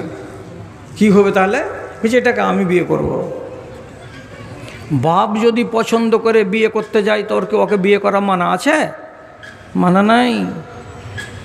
তাহলে এই চয়েসটা যদি বাপের হয়ে যায়, অথবা অন্য আর একটা বন্ধুকে তুমি নিয়ে গেছিলে, ওই বন্ধুর যদি চয়েস হয়ে যায় তো তোমাকে মাঝখানে মাইনাস করে দিতে কতটা টাইম লাগবে? বেশি টাইম লাগবে না। আমি গায়েন না বলছি না। রতুয়া যাওয়ার রাস্তাতে ভালুকা বাজার থেকে যাবেন তো দুর্গাপুর বলে একটা স্ট্যান্ড পড়বে, আর দুর্গাপুর স্ট্যান্ড থেকে পূর্ব দিকে যেতে গেলে একটা গ্রাম পড়বে, গ্রামের নাম লুকিয়ে রাখলাম। গেছিল 3 বন্ধুকে নিয়ে পালসার গাড়ি, পাছা দিক চাঁড়া, বউ দেখতে। বউটু দেখেছে, দেখে ডেকে পছন্দ হয়ে গেছে। এবার বউটার মোবাইল নাম্বার নিয়েছে, আর নেওয়ার পরে এই বন্ধুদের ভেতরে একজন সন্ধ্যাবেলায় ডাইরেক্ট ফোন লাগিয়ে দিয়েছে মেয়েটাকে, দিয়ে বলছে যে তুমি রোজিনা বলছো তো? বলছে হ্যাঁ রোজিনা বলছি। তো তোমাকে যে ছেলেটা দেখতে গেছিল পছন্দ তো করেছে, তো তুমি ওকে কি দেখে পছন্দ করছো বলো তো? আমি ওর বন্ধু, আমিও দেখতে গেছিলাম। আমি তোমাকে বলছি আমার হার্ডওয়্যারের দোকান আছে অমুক জায়গাতে, এত বড় দোকান। তোমার যদি মিথ্যা প্রমাণ হয় তাহলে আমার মুখে জুতা মারিও, রতুয়া স্ট্যান্ডে আসবা, দেখতে পাবা যে আমি নিজে বসে আছি দোকানে। আমি এত কোটি টাকার, লাখ টাকার মালিক, আমার বাড়ি হলো 2 তলা। আমি এরকম তোমাকে সুখ দিতে পারবো, তুমি আমাকে হ্যাঁ বলো আর ওই ছেলেটাকে না বলো। 8 দিন পরে এই ছেলেটার সাথে লাইনঘাট হয়ে গেল, বিয়ে পাক্কা হয়ে গেল। আর যে দেখতে নিয়ে গেছিল বন্ধুকে যে আমার বউকে দেখে দে চল, এই চুলকাতে থেকে গেল। কত বড় বেকুফি হলো এটা। এই জন্য রসুলুল্লাহ আগেই বলছেন এগুলা করিও না, সুন্নাত যেটা সেটার উপরে কায়েম থাকো। কি করলেন সুন্নাতের নামে? সুন্নাতের ভালোবাসাটা কোথায়? রসুলুল্লাহ বলছেন বেশি বেশি করে সালাম দাও, জান্নাতে যাও। রসুল্লাহ বলছেন গরিবকে খেতে দাও, অনাহারে থাকা মানুষকে রুজি রুটির ব্যবস্থা দাও, জান্নাতে যাও। রসুল্লাহ বলছেন ঢের রাতের বেলায় নমাজ পড়ো, 2 রাকাত 4 রাকাত যতটা পারবে পড়ো, আর আল্লাহ জান্নাতে যাও। এই 3টা কাজ করতে গেলে জান্নাত পাওয়া যায়। এই সালাম বেশি করো, সালাম বেশি করো, সালাম বেশি করো। আপনার জন্য নিয়ম করা আছে কি, আপনার বাড়িতে যদি আমি মুলাকাত করতে যাই তাহলে গেটের সামনে দাঁড়িয়ে আমাকে বলতে হবে আসসালামু আলাইকুম, আসসালামু আলাইকুম, জোর করে বলবে আসসালামু আলাইকুম। ভিতরে যদি লোক থাকে জবাব দিয়ে বলবে বাইরে লোক ডাকছে, তাড়াতাড়ি বেরিয়ে আসবে, আপনি কথা বলবেন। এটা হলো সুন্নাত, এটা কোরআনের নির্দেশ। আপনি সালামটাকে উঠিয়ে দিয়েছেন, যদি এই গ্রামে এমন থাকে আপনি ওকে সংশোধন করে দিবেন। কি সালামের বদলে যারা গুজরাতে খাটে আর দিল্লিতে খাটে, আর পয়সা যাদের বেশি হয়ে গেছে এমন লোকেদের বাড়িতে দেখা যাবে গেটের কাছে কলিং বেল রাখা আছে, আপনি সালাম দিতে পাবেন না, এটা ছোট লোকের কাজ। কলিং বেলটাকে যখন এখানে টিপে দিবেন সাথে সাথে ঘরের ভেতরে টুনটুন টুনটুন করে গান বেজে উঠবে। কি আজব ধরনের গান, বাঁশরিয়া আব यही পুকারে আবল মা নদিয়াকে কিনারে নদিয়াকে কিনারে। যখন ভিতরে গান বাজলো ভিতরের লোক তখন বলছে কে ডাকছে রে? তো তোমাকে গান শোনাবার জন্য আল্লাহ রব্বুল আলামিনের নবী পাঠিয়েছেন দুনিয়াতে, যে দুনিয়ার লোককে গান শোনাও, সালামটাকে হজম করে দাও। সালামটা রসাতলে গেল কেন? কে আপনাকে এই সিস্টেমটা করতে বলল? রাগ করতে হবে না আপনাকে, আপনি ওয়াজ শুনবার জন্য এসেছেন, আপনি আলকাপ দেখতে আসেননি। দাদা আমার ভুল বলছি কি? এখনকার ধনী লোকের বাড়ি দেখেন, জানালাতে পর্দা, দামি দামি পর্দা, দরজার সামনে পর্দা 1000 টাকা দামের পর্দা, মেন গেটের সামনে পর্দা 2000 টাকা দামের পর্দা, এবং তার সোফার উপরে পর্দা, দামি দামি টাকা পয়সা দিয়ে পর্দা, ফ্রিজের উপরে পর্দা, এবং তার ওখানে যদি শোকেস থাকে তো শোকেসের উপরে পর্দা। যত আসবাবপত্র আছে সবাকে পর্দা পর্দা পর্দা পর্দা দিয়ে সবকে সাজিয়ে রেখেছে। ওই বাড়ি আমি গেলাম, আরও 2 জন লোক গেল, কেন? তো মেহমান হয়ে গেলাম। যখন আমরা আঙনাতে বসলাম তখন বাড়ির মালিক নিজের স্ত্রীকে ডেকে বলছে, আদরের মা এদিকে আই, চাটা বাড়িয়ে দে। স্ত্রী আদরের মা এলো কেটলি হাতে করে। আল্লাহর কসম, আদরের মার মুখটা খোলা, আদরের মার মাথাটাতে কাপড় নাই, আদরের মায়ের বুকের উপরে কোনো ওড়না চাপানো নাই। আফসোস হবে কি হবে না আপনি নিজে বলুন তো? যার উপরে পর্দাকে আল্লাহ রাব্বুল আলামিন ফরজ করেছেন সে পর্দার গর্দাকে উড়িয়ে দিয়ে ডাইরেক্ট হয়ে দাঁড়িয়ে আছে। আর যেগুলোর উপরে কাপড় চাপাবার নীতি নাই, যেগুলোতে কাপড় চাপাবার হুকুম নাই, সেগুলোর উপরে কাপড় চাপিয়ে আপনি রেখেছেন। আল্লাহ পাকের নবী বলছেন, ইনলাম উমার নাকসুল হিজারাত ওয়াত তিন। আমাকে রাসূলুল্লাহ বলছেন, আমাকে আল্লাহ রাব্বুল আলামিনের পক্ষ থেকে এটা নিষেধ করা হয়েছে যেন কোনো মাটিকে কাপড় না পরাই, যেন কোনো পাথরকে কাপড় না পরাই, যেন কোনো লোহাকে আমি কাপড় পরাতে না যাই। লোহার জন্য কাপড় নয়, পাথরের জন্য কাপড় নয়, মাটির জন্য কাপড় নয়। যার জন্য পর্দা সে হলো উলঙ্গ, আর যাদের জন্য পর্দা নয় তারা দেখুন সেজা কুজা বসে আছে। আল্লাহ হেফাজত করো তুমি আমাদের। এগুলো কি সুন্নাতের ভালোবাসা?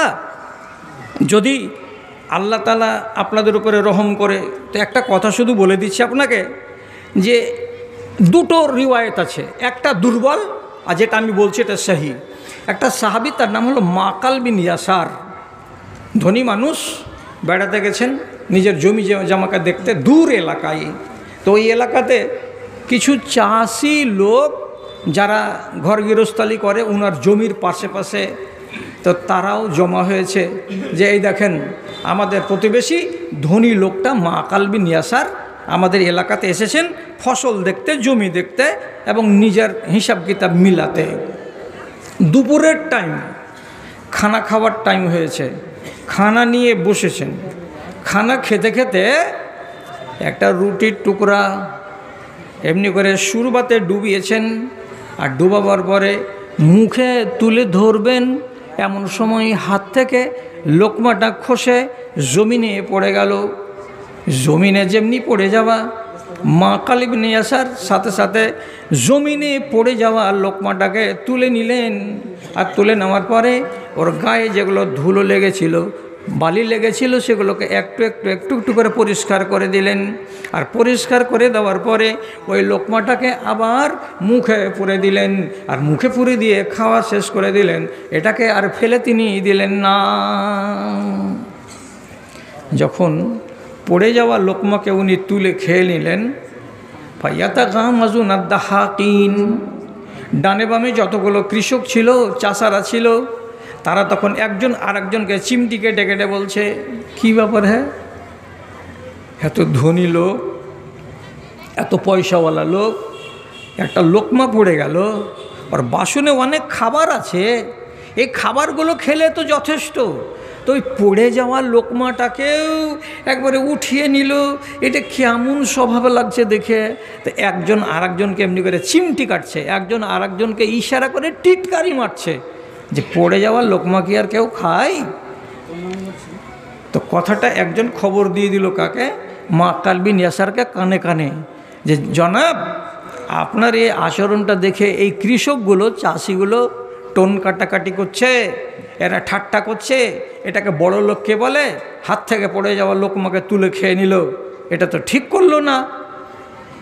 মাক্কাল বিন ইয়াসার সমস্ত লোকটিকে শুনিয়ে দিয়ে বলছেন, আতরক সুন্নাত হাবিবি লিহা ওলা ইদ্দাহাকিন, আমি এই সমস্ত চাষাগুলোর কথা শুনে আমি আমার হাবিব, আমি আমার মাহবুব, আমার প্রিয় নবী জানাবে মুহাম্মাদুর রাসূলুল্লাহ সাল্লাল্লাহু আলাইহি সাল্লামের সুন্নাতকে কি ছেড়ে দেব নাকি?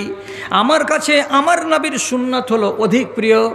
আর এই দাহাকান মানে এই কৃষকগুলো যদি আমার উপরে নারাজ হয়ে যায় সবাই, আমার কিচ্ছু যায় আসে না। এই আমলটা করাতে যদি আমার নবীকে আমি খুশি করতে পারি, তাহলে এটাই আমার সবচাইতে বড় পাওনা। এবং নবীজি এটাই বলেছেন যে তোমাদের হাত থেকে যদি লোকমা খসে পড়ে যায়, তাহলে সেটাকে তোমরা পারো তো পরিষ্কার করো, আর করার পরে তোমরা সেটাকে খেয়ে নাও। কেন? যে তোমরা জানো না ফাইন্নাফি আইয়ে তামে বারকা, কোনটা লোকমাতে কোনটা খানাতে বরকত ভরা আছে তোমার জানা নাই, আমার জানা নাই। অতএব রাসূলুল্লাহ বলেছেন সাফ করো আর করার পরে খেয়ে নাও। তোরা নারাজ হলি তোমার কি? আপনি এমন সিদ্ধান্ত নিতে পারবেন আপনার টোলাতে যেন কোনো পাপ না হয়, আর কোনো লোককে দেখে আপনি সাবধান করবেন যে তোমার দ্বারা এটা ভুল হচ্ছে, এই পাপ যেন তোমার দ্বারাই না হয়, তার জন্য আমি তোমাকে সংশোধন করছি। হায় আল্লাহ, পাপ আমাকে গ্রাস করিবে, পাপ আমাকে গ্রাস করিবে, আমি হব নরকবাসী। তবে কেন সুপথ ছেড়ে কুপথ ভালোবাসি, আমি কুপথ ভালোবাসি। বাহিরখানা মানুষ আমার, বাহিরখানা মানুষ আমার, ভিতর মানুষ নয়। আমার মতো পাপী যেন কেহ নাহি হয়, জানি না জীবনে আমার জয় হলো না ক্ষয়। সুন্নাতকে ভালোবাসেন দাদা, আমি আপনাকে কতদূর কি বলবো। আপনারা মুহাব্বতের সাথে বসে আছেন তো বড্ড ভালো লাগছে।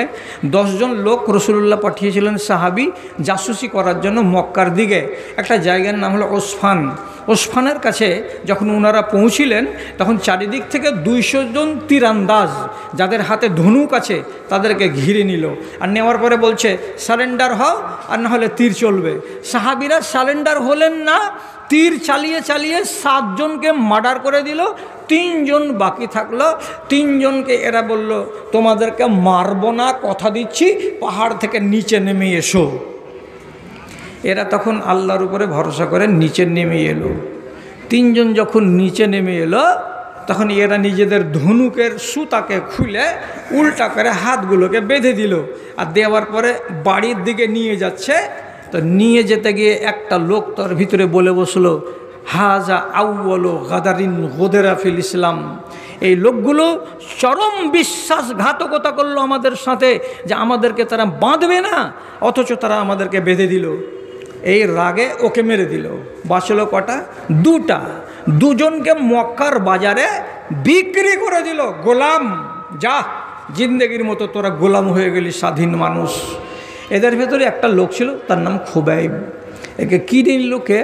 হারেসের 2 বেটা। কেন কিনে নিল? বলছে এই লোকটাই বদর যুদ্ধের দিন আমার বাবা হারেসকে কতল করেছে, জবে করেছে। সুতরাং আমার বাপের রুহটা পেঁচার রূপ ধরে ডালে ডালে ডালে ডালে দৌড়ে বেড়াচ্ছে, আর রাতের বেলায় হুপ হুপ হুপ হুপ করে ডেকে বেড়াচ্ছে। যতক্ষণ পর্যন্ত একে না মারতে পারবো বদলাতে, ততক্ষণ পর্যন্ত আমার বাপের রুহ শান্তি পাবে না। এই জন্য তাকে কিনে নিয়েছি, একে আমরা শুলিতে চড়াবো। খোবাইবকে শুলিতে চড়াবে। বাড়িতে রেখে দিয়ে ওরা গেছে হারাম শরীফের বাইরে শুলি বানাতে। শুলি বানাতে গেলে এদিকে একটা পিলার লাগবে, এদিকে একটা পিলার লাগবে, মাঝখানে কোনো সুতা টুতা বাঁধতে হবে, লোকটাকে ওতে উঠাতে হবে। এগুলো তো বাঁধাবাঁধি করা দরকার। তো এরা চলে গেছে শুলি কাষ্ঠ বানাবার জন্য হারাম শরীফের বাইরে। আর এই বাড়িতে একটা মেয়ে ছেলে ছিল, হারেসদের বিবি হোক অথবা বোন হোক।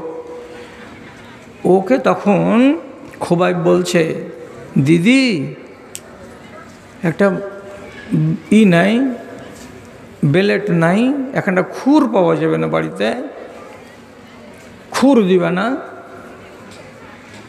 তো বলছে, কি এমন কথা গো, তুমি আজব মানুষ, মরবার টাইম হলো, আমার ভাইয়েরা আসছে, এসে তোমাকে নিয়ে যাবে 11টার সময়, আর এখন তুমি খুর চাইছো, এর ব্যাপারটা কি? কিন্তু এই বেচারি গায়ের মুসলিমের বেটি তখনকার মতো হতে গেলেও এ বলছে যে খোবাবের মতন নেক মানুষ চোখে দেখিনি, আমার ভাইয়েরা ওকে দানা পানি খেতে দেয়নি, কিন্তু আমি যখনই আসতাম লোকটাকে ওর কামরাতে দেখতে, তো দেখতাম যে ওর চোখের সামনে আঙ্গুরের গুচ্ছা ঝুলছে, আর ওখান থেকে পেড়ে পেড়ে ওখানা খাচ্ছে, কে যে ঝুলিয়ে দিয়ে যাচ্ছে তো তা আমি বলতে পারবো না, কিন্তু আমি নিজের চোখে দেখেছি। এবার মেয়ে ছেলেকে বলল যে একটা খুর পাবো না? বেটি ছেলেটা বাড়ির ভেতর থেকে একখানা খুর এনে দিল। কি করবা ভাই তুমি খুরখানা? তখন খোবাইব বলছেন, আমার মরার টাইম হয়ে গেছে, আমি মরবার কালে আল্লাহর রসুলের সুন্নাতের উপরে মরতে চাই, আল্লাহর বিধানকে বুকে আঁকড়ে ধরে আমি মরতে চাই, আমি সুন্নাতের বাইরে মরণ চাই না।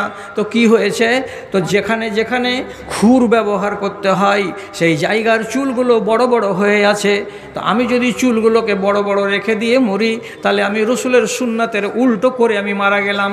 তার জন্য তোমার কাছে খুরখানা চেয়ে নিলাম, যেখানে যেখানে আমাকে খুর ব্যবহার করতে হবে, অর্থাৎ যদি যৌনাঙ্গের চুলকে কেটে পরিষ্কার করতে হয় এটাও হলো সুন্নাত, যদি আমার মোজগুলোকে কেটে ছোট করতে হয় এটাও হলো সুন্নাত, যদি বগলের চুলগুলোকে কেটে ছোট করতে হয় এটাও হলো আমার সুন্নাত, এই জন্য আমি তোমার কাছে খুরখানা চেয়ে নিলাম।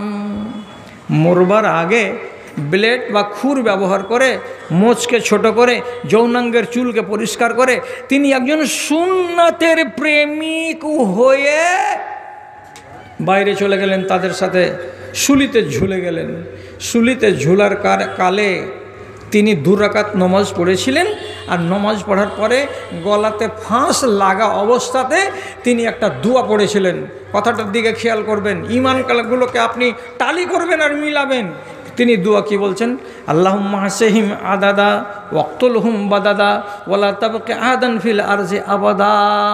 আয় আল্লাহ, যতটি লোক আমাকে শুলি দেওয়ার জন্য এসেছে, আয় আল্লাহ তুমি এদেরকে গুনে গুনে রাখো, এবং এই আল্লাহ তুমি এদেরকে হিসাব চুকিয়ে নিও, এবং যেমন করে এদেরকে সাবাড় করতে হয় তেমন করে তুমি সাবাড় করে দিও। একজন নেককার পরেশগার দিনদার আল্লাহওয়ালা সুন্নাতের প্রেমিক যখন মরে যাচ্ছে শুলিতে চড়ে, আর তোর মুখ দিয়ে যখনই এই দোয়াগুলো বেরিয়েছে, ওইখানে হাজির ছিলেন কে? তো রাসূলুল্লাহর শ্বশুর আবু সুফিয়ান এবং তার ছেলে হযরতে মুয়াবিয়া। তখন ওরা ইমান আনেনি, তারা মুসলমান হয়নি। আবু সুফিয়ান দুশমনকে মারার জন্য আনন্দ নিবে বলে এ দৃশ্য দেখার জন্য হাজির হয়েছে, কিন্তু একটা মুসলমান মানুষের মুখ থেকে যে দুয়ারটা বেরিয়ে যাচ্ছে, আবু সুফিয়ান তখন কাফের হতে গেলেও তার হৃদয়ের ভেতরে এতটুকু ইমান পাক্কা হয়ে আছে যে মুসলমানেরা এবং মুসলমানদের নেতা নাবি যদি কোনো দোয়া বলে দেয় তো দোয়াটা লাগতে দেরি হয় না। তখন সে কী করলো, ফালাব্বাদা ইবনাহু বিল আরজে, সঙ্গে সঙ্গে হযরতে মুয়াবিয়ার মতো 14 বছরের ছেলেটাকে ঘাড়খানাকে ধরে সঙ্গে সঙ্গে জমিনে শুতিয়ে দিয়েছে। দেওয়ার পরে বলছে, বেটা জমিনে শুয়ে যা, বেটা জমিনে শুয়ে যা। শুয়ে যদি যায় কোনো মানুষ তখন দোয়াটা তাকে লাগবে না, উপর দিকে দিয়ে উড়ে উড়ে চলে যাবে, আর তুইও বেঁচে যাবি, তো এর দোয়া তোকে লাগবে না। বেদিনের ইমান কত তাজা যে দোয়া তোকে না লাগে, জমিনে পড়ে যা। জমিনে পড়ে গেছে যে আবু সুফিয়ানের আকীদা অনুযায়ী তুমি এই লোকটার দোয়া থেকে নিজেকে বাঁচিয়ে নিতে পারলে। আল্লাহ জি, এরা বেদিন, আর এই বেদিনগুলোকে যে এরা যে শুলি দিতে নিয়ে গেছে হযরতে খুবাইবকে, তো মক্কার হারাম শরীফের এলাকার বাইরে নিয়ে গেছে শুলি দিতে। আপনারা কেউ বলেন না ওর বাড়ির পাশে যদি শুলি দিত তো অসুবিধাটা কী ছিল? কি অসুবিধা ছিল? ওর গলিতে যদি শুলি দিয়ে দিত তো কি অসুবিধা ছিল? ওরা বেদিন হতে গেল, বুনিয়াদি কিছু তাদের ইমান ছিল কি? কাবার ভিতরে যেগুলো হারাম শরীফের এলাকা, এখানে কোনো পাখি মারা যাবে না, শিকার ধরা যাবে না, কোনো গাছ কাটা যাবে না, কোনো মানুষকে মারা যাবে না। অথচ তারা মুসলমান নয়। এই জন্য লোকটাকে যে মারবে সুলিতে, তা হারাম শরীফের সম্মান করে হারামের বাইরে নিয়ে গিয়ে তাকে সুলি দিতে নিয়ে গেল। আহারে, তাদের মতো লোকগুলোর কাছ থেকে কি আমাদেরকে শিক্ষা নিতে হবে যে ওদের ঈমান কেমন আর আমাদের ঈমানগুলো কেমন? ধর্ম ভেঙে মর্ম পীড়াই, ধর্ম ভেঙে মর্ম পীড়াই, ভুগবে তুমি মনে রেখো, আসছে মরণ করতে সবার পিছন ফিরে ওই দেখো, শখের বাজার সামটি এনে দিন ফুরায় রাত এলো, এদেশে ছেড়ে সে দেশে যেতে কি নিয়েছো তাই বলো, কি নিয়েছো তাই বলো। সুন্নাতকে যদি হেফাজত করেন, আপনার ভালোবাসা দুনিয়াতে বেড়ে যাবে, বেড়ে যাবে। আর আপনার সুন্নাতকে দেখে এটাকে যদি অন্য লোক ধারণ করে, তা আপনি একটা নেকের জারিয়া করে নিতে পারবেন। সুন্নাতকে যারা ভালোবাসে, আমি লম্বা করব না, আপনাকে তাড়াতাড়ি ছেড়ে দেবো, আপনারা উঠিয়েন না, আর আল্লাহর কসম লাগে। একটা কথা শুনেন, মক্কার 7 বছরের জীবন কাটিয়ে দেওয়ার পর নিজের স্ত্রী খাদিজাকে রসুল হারিয়ে দিলেন এবং আবু তালেবের মতো চাচাকে হারিয়ে দিয়ে একেবারে তিনি নিঃসঙ্গ হয়ে গেলেন। ইমানদারের সংখ্যা বাড়ে না। মনের দুঃখে ফয়সালা করলেন তায়েফ যাব, আর যে ওখানকার লোককে যদি ইমানদার বানাতে পারি। গেলেন তায়েফে। একটা বড় গোত্রের 3 জন লোককে বৈঠকে বসিয়ে তিনি প্রথম কথা বলতে লাগলেন। একজনের নাম হলো আব্দে ইয়ালিল, একজনের নাম লেখা আছে হাবিব, আর একজনের নাম লেখা আছে মাসউদ। এরা সাকিফ গোত্রের লোক। বললেন নিজের কথা যে আমি নবী, তোমরা আমাকে মানো, তাহলে তোমাদের কল্যাণ হবে। কথাটা যেমনি বলা, যেটা ওদের বড় আব্দে ইয়ালিল যার নাম, ও তখন বলছে লাউকানা জালেকা লাইয়ামরত গেলাফল কাবাতে, তুমি যদি সত্যিকারী নবী হও, তাহলে আমি কসম খেয়ে বলছি আজকেই যাব মক্কা, আর যাওয়ার পরে কাবার গিলাফকে ছিঁড়ে ফেলে দেব, বেইজ্জত করে নামিয়ে দেব কাবা থেকে। এর মানে এটা কি? তোমার মতো লোকটাকে নবী বলে মানা যাবে না। কে তোমাকে নবী বলল? হরগিজ তোমাকে নবী মানা যাবে না। রাসূলুল্লাহ দেখলেন এরা মানবে না, তখন বললেন যে দেখেন, আমি অন্য বাড়িতে যাব, আপনারা নিষেধ করিয়েন না, এগুলো কথা বলিয়েন না কাউকে। এ বাড়ি গেল, ও বাড়ি গেল, ও বাড়ি গেল। 3 দিন রাসূলুল্লাহ ওখানে থাকলেন। তখন এরা দেখলো, রে আমরা তো চালাক, আমরা মানিনি, কিন্তু গাঁ ঘরে তো অন্য খ্যাপা পাগল লোক থাকতে পারে, এ লোকটার কথা তো পড়ে যেতে পারে। এক কাজ কর, একে গ্রাম ছাড়া কর।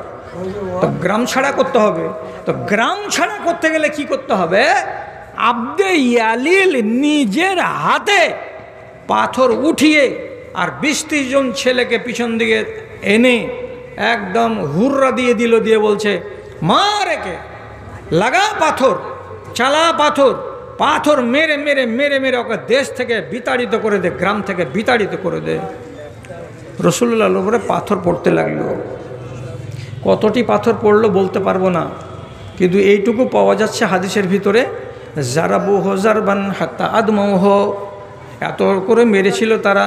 রাসূলুল্লাহর গায়ে যেখান সেখান ফুটে গিয়ে রক্ত বেরিয়ে গেছিল। একজন ঐতিহাসিক বলছেন তারা পাথর মারতে মারতে মারতে মারতে তাড়তে তাড়তে তাড়তে তাড়তে রাসূলুল্লাহকে 5 কিলোমিটার পর্যন্ত ধাওয়া করেছে। মার মার মার মার মার করে 5 কিলোমিটার তায়েফের বাইরে নিয়ে এসেছে, তারপরে বাড়ি ফিরে গেছে।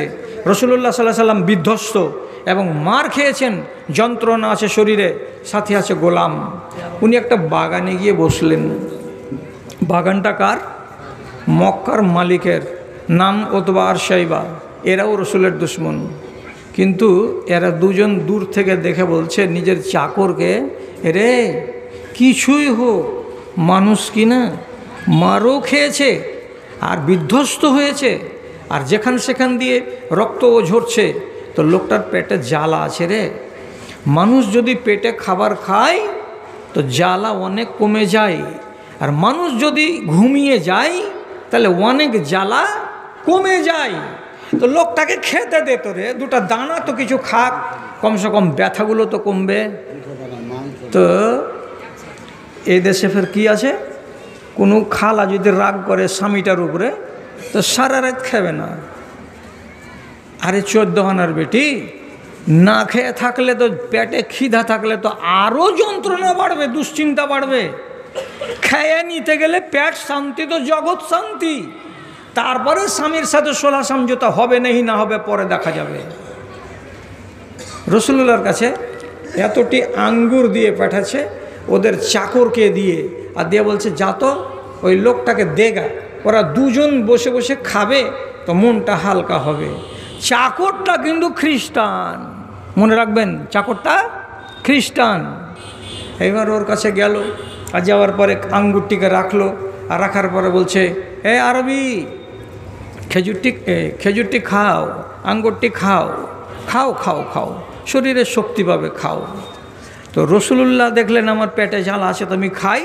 তো একটা আঙ্গুরকে এমনি করে তুলে মুখে দিতে যাচ্ছেন, তো যাওয়ার আগে তখন তিনি কি বলছেন, বিসমিল্লাহ বিসমিল্লাহ। লোকমা তোলার আগে বলতে হয় বিসমিল্লাহ। যখনই এই কথাটা তিনি বলে আঙ্গুরটাকে মুখে দিতে গেলেন, তখনই এই খ্রিস্টান চাকরটা বলছে হাযিহি কালেমাতুন লা ইয়াকুলুহা আহলু হাযাল বালাদে। ও বাবা, ও বিদেশি মানুষ, তুমি যে কথাটা বললে, এমন কথাটা এখানকার লোকেরা বলে না খাওয়ার সময়। আজকে তোমার মুখ থেকে জীবনে প্রথম শুনলাম যে লোকমা মুখে তোলার আগে বলতে হচ্ছে কি বিসমিল্লাহ। তখন রাসূলুল্লাহ বলছেন তোমার নাম কি? বলছে আমার নাম আদ্দাস। তোমার বাড়ি কোথায়? তখন বলছে আমার বাড়ি হচ্ছে নাইনাওয়া, আমি খ্রিস্টান। তখন রাসূলুল্লাহ বলছেন নাইনাওয়ার মানে হলো কি? নাইনাওয়া ইরাক, আল্লাযী বুইসা ফীহি আখুনা ইউনুস। নাইনাওয়া কি ওই নাইনাওয়া বলছো যেটা ইরাক দেশে আছে, আর যেখানে আমার ভাই নবী ইউনুস আলাইহিস সালাতু ওয়াস সালামকে প্রেরণ করা হয়েছিল? তখন আদ্দাস মুচকি হেসে বলছে আরে কি বলছেন আপনি? আপনি নাইনাওয়া দেখেছেন নাকি? আচ্ছা আপনি কেমন করে জানলেন ইউনুস নবীর কথা যে উনাকে নাইনাওয়া শহরে পাঠানো হয়েছিল?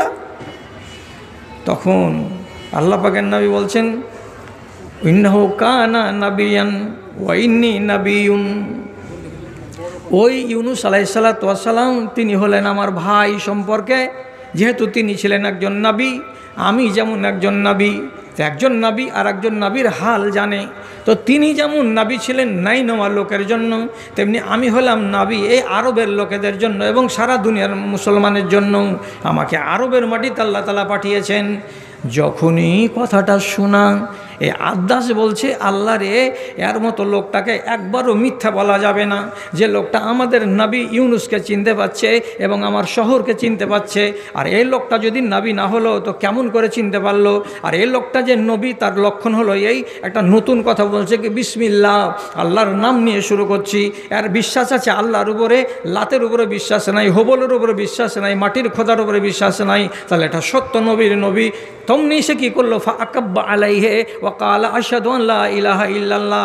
সঙ্গে সঙ্গে রাসূলুল্লাহকে খানার খাওয়া অবস্থাতে জড়িয়ে ধরে নিলেন, আর নেওয়ার পরে বলছেন আমি আপনার কলেমা পড়তে রাজি আছি বলে তিনি লা ইলাহা ইল্লাল্লাহ পড়ে নিয়ে মুসলমান হয়ে গেলেন ওই বাগানের কোনায়। রাসূলুল্লাহ বলছেন পয়সা উঠে গেল রে, রক্তের দাম পেয়ে গেলাম রে। একটা সুন্নাতকে দেখাতে গিয়ে একটা মানুষের দিলের দরজাকে খুলে দিলাম, আর আমি ভাবিনি যে তাইফের ওই লোকেরা মানবে না তো কেউ মানবে না। আজ যদি আদ্দাস আমাকে মেনে নেয় তাহলে কালকে যে আর 10 জন লোক মানবে না। কে বলেছে? রাসূলুল্লাহ শুধু সুন্নাতটাকে পালন করতে গিয়ে একটা মানুষের দিলকে জিতে নিলেন, আর লোকটা মুসলমান হয়ে গেল। আল্লাহ পাকের রাসূল বলছেন আমি কামিয়াব। সুন্নাতকে ভালোবাসো হে। আর যদি বলো যে না তোমার ওয়াজ তো 12টা বাজতে চললো, সুন্নাতের ভালোবাসা বাদ দাও, তা আমি আপনাদেরকে বলছি সুন্নাতের ভালোবাসা 1 মিনিটের জন্য বাদ দিয়ে দিলাম। দিয়ে আপনাকে কি কথাটা বলতে যাব? তো আব্দুল্লাহ বিন মুগাফফাল সাহাবী রাদিয়াল্লাহু তাআলা আনহু, উনি একদিন মসজিদে নববীতে ঢুকছেন। তো দেখা যাচ্ছে কি একটা জুয়ান তরতাজা ছেলে 7-8টা গুলি নিয়ে এমনি করে ধরছে, টান করে দিকে মারছে, একটা ধরছে এমনি করে টান করে মারছে। তো উনি মসজিদে গুলি খেলা দেখলেন, দেখার পরে বলছেন, এই কী খেলছো ওগুলা? গুলি খেলছি। তখন উনি বলছেন, ফাইন্নাহু লা ইয়াকতুলুস সাইদা ওয়ালা ইয়ানকাউল আদুওয়া, এই যে গুলি খেলাটা তুমি খেলছো, এর দ্বারাই কোনো শিকারকে ধরা যায় না, এর দ্বারাই কোনো দুশ্মনকে মারা যাবে না। ইন্নাহু ইয়াকফাউল আয়না ওয়া ইউকসিরুল আজমা, যদি হয় তো মানুষের চোখ কানা হয়ে যায়, আর যদি হয় তো কোনো মানুষকে যদি জোরে লাগে তো তার হাড় ভেঙে যায়। তাহলে দুশ্মনকে কাবু করা যাবে না এবং কোনো শিকারীকে আঘাত দিয়ে তাকে ধরাও যাবে না। তাহলে ফালতু কাজটা তুমি কেন করছো মসজিদের ভেতরে? আমি নিজে শুনেছি নবী করিম সাল্লাল্লাহু আলাইহি সাল্লামের মুখ থেকে, কেউ যেন তোমরা আঙুলে গুটি মেরে খেলাগুলো না খেলো, এই খেলাটা কিন্তু ভালো নয়, এই খেলাটা হলো না জায়েজ, খেলিও না। বয়ানটা শুনলো আর তখনকার মতন শুনে টুনে দেখে মনে হলো যে এই ছেলেটা আর খেলবে না, ও চলে গেছে কাজে। আধ ঘন্টা 1 ঘন্টা পর ঘুরে এসে মসজিদে নববীতে যদি ঢুকছেন তো দেখছেন যে ও ছেলেটা খেলা নিয়ে ব্যস্ত হয়ে আছে, খেলতে আছে। এইবার একটা মানুষকে সৎপথের দিশা দেওয়া হলো, সে দিশাটাকে নিল না, কথাটাকে মানল না, নিজের বদ অভ্যাসের উপরে কায়েম থেকে গেল। তাহলে আপনাকে খাটতে হবে আমার সাথে কি বলে? আপনাকে আমি 10টা কথা বলেছি, আপনি মানলেন না, না মানতে গেলে আপনার করাটা উচিত কি হবে আর আমার করাটা উচিত কি হবে, এটা এই হাদিস থেকে আপনাকে শিখিয়ে দিচ্ছি। তখন এই সাহাবী আব্দুল্লাহ বিন মুগাফফাল বলছেন কি, ওয়াল্লাহি ইন্নী লা উকাল্লিমুকা আবাদা ওয়া ইন মারিজতা লা আউদুকা ওয়া ইন মুত্তা ফালা আশহাদু জানাজাতাকা। 3টা কথা, পালায়েন না, হয়ে গেছে শেষ তো, আমি তো শেষ করে দেবো, তো আপনাকে কষ্ট দেব না। 3টা কথা কি বলছেন? আমি কসম খেয়ে বলছি, আজ থেকে তোমার মতো ছেলেটার সঙ্গে দেখা হলে কথা বলবো না। আজ থেকে আমার কানে যদি খবর আসে মাদ্রাসার পশ্চিম পাড়ার মহবুল হক ব্যারাম পড়ে আছে, আমি ব্যারাম পড়া শুনতে গেলেও তোমাকে দেখতে আসবো না। অথচ একটা রুগীকে দেখতে গেলে অনেক সওয়াব আছে, যেন জান্নাতের পথে মানুষটা হাঁটে, এত নেকি হতে গেলেও তোমার মতো লোকটাকে ব্যারাম পড়তে গেলে আমি দেখতে যাব না। 3 নম্বরে কথা বলছেন, আমার মরার আগে যদি তোমার মরার খবর হয়ে যায় তো কসম দিয়ে বলছি তোমার জানাজায় হাজির হব না। কি হলো? মৌলভী আফসার আপনাদের আলেম, আমার ফের কে? ওকে জিজ্ঞেস করবেন যে যদি এটা জাল কথা হয় তাহলে আমি ফোনে ফোনে ভুল স্বীকার করে নিয়ে ঘুরিয়ে নিব কথাটা।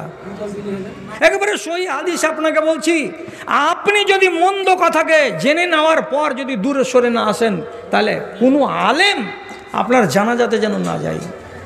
যাবে কেন জানা যায়? আপনি তো মদখোর, মদ খেতে খেতে মরে গেলেন। আপনি তো সুদখোর, সুদ খেতে খেতে মরে গেলেন। আপনি তো বেনমাজ, বেনমাজির জানাজাতে যাব কিসের জন্য? যদি বলি দলিল কোথায়, তো দলিলটা এই হাদিসটার থেকে আমি দলিল পেলাম যে আল্লাহ পাকের নবীর এক সাহাবী আব্দুল্লাহ বিন মুগাফফাল, উনি বলছেন যে আমি যাব না।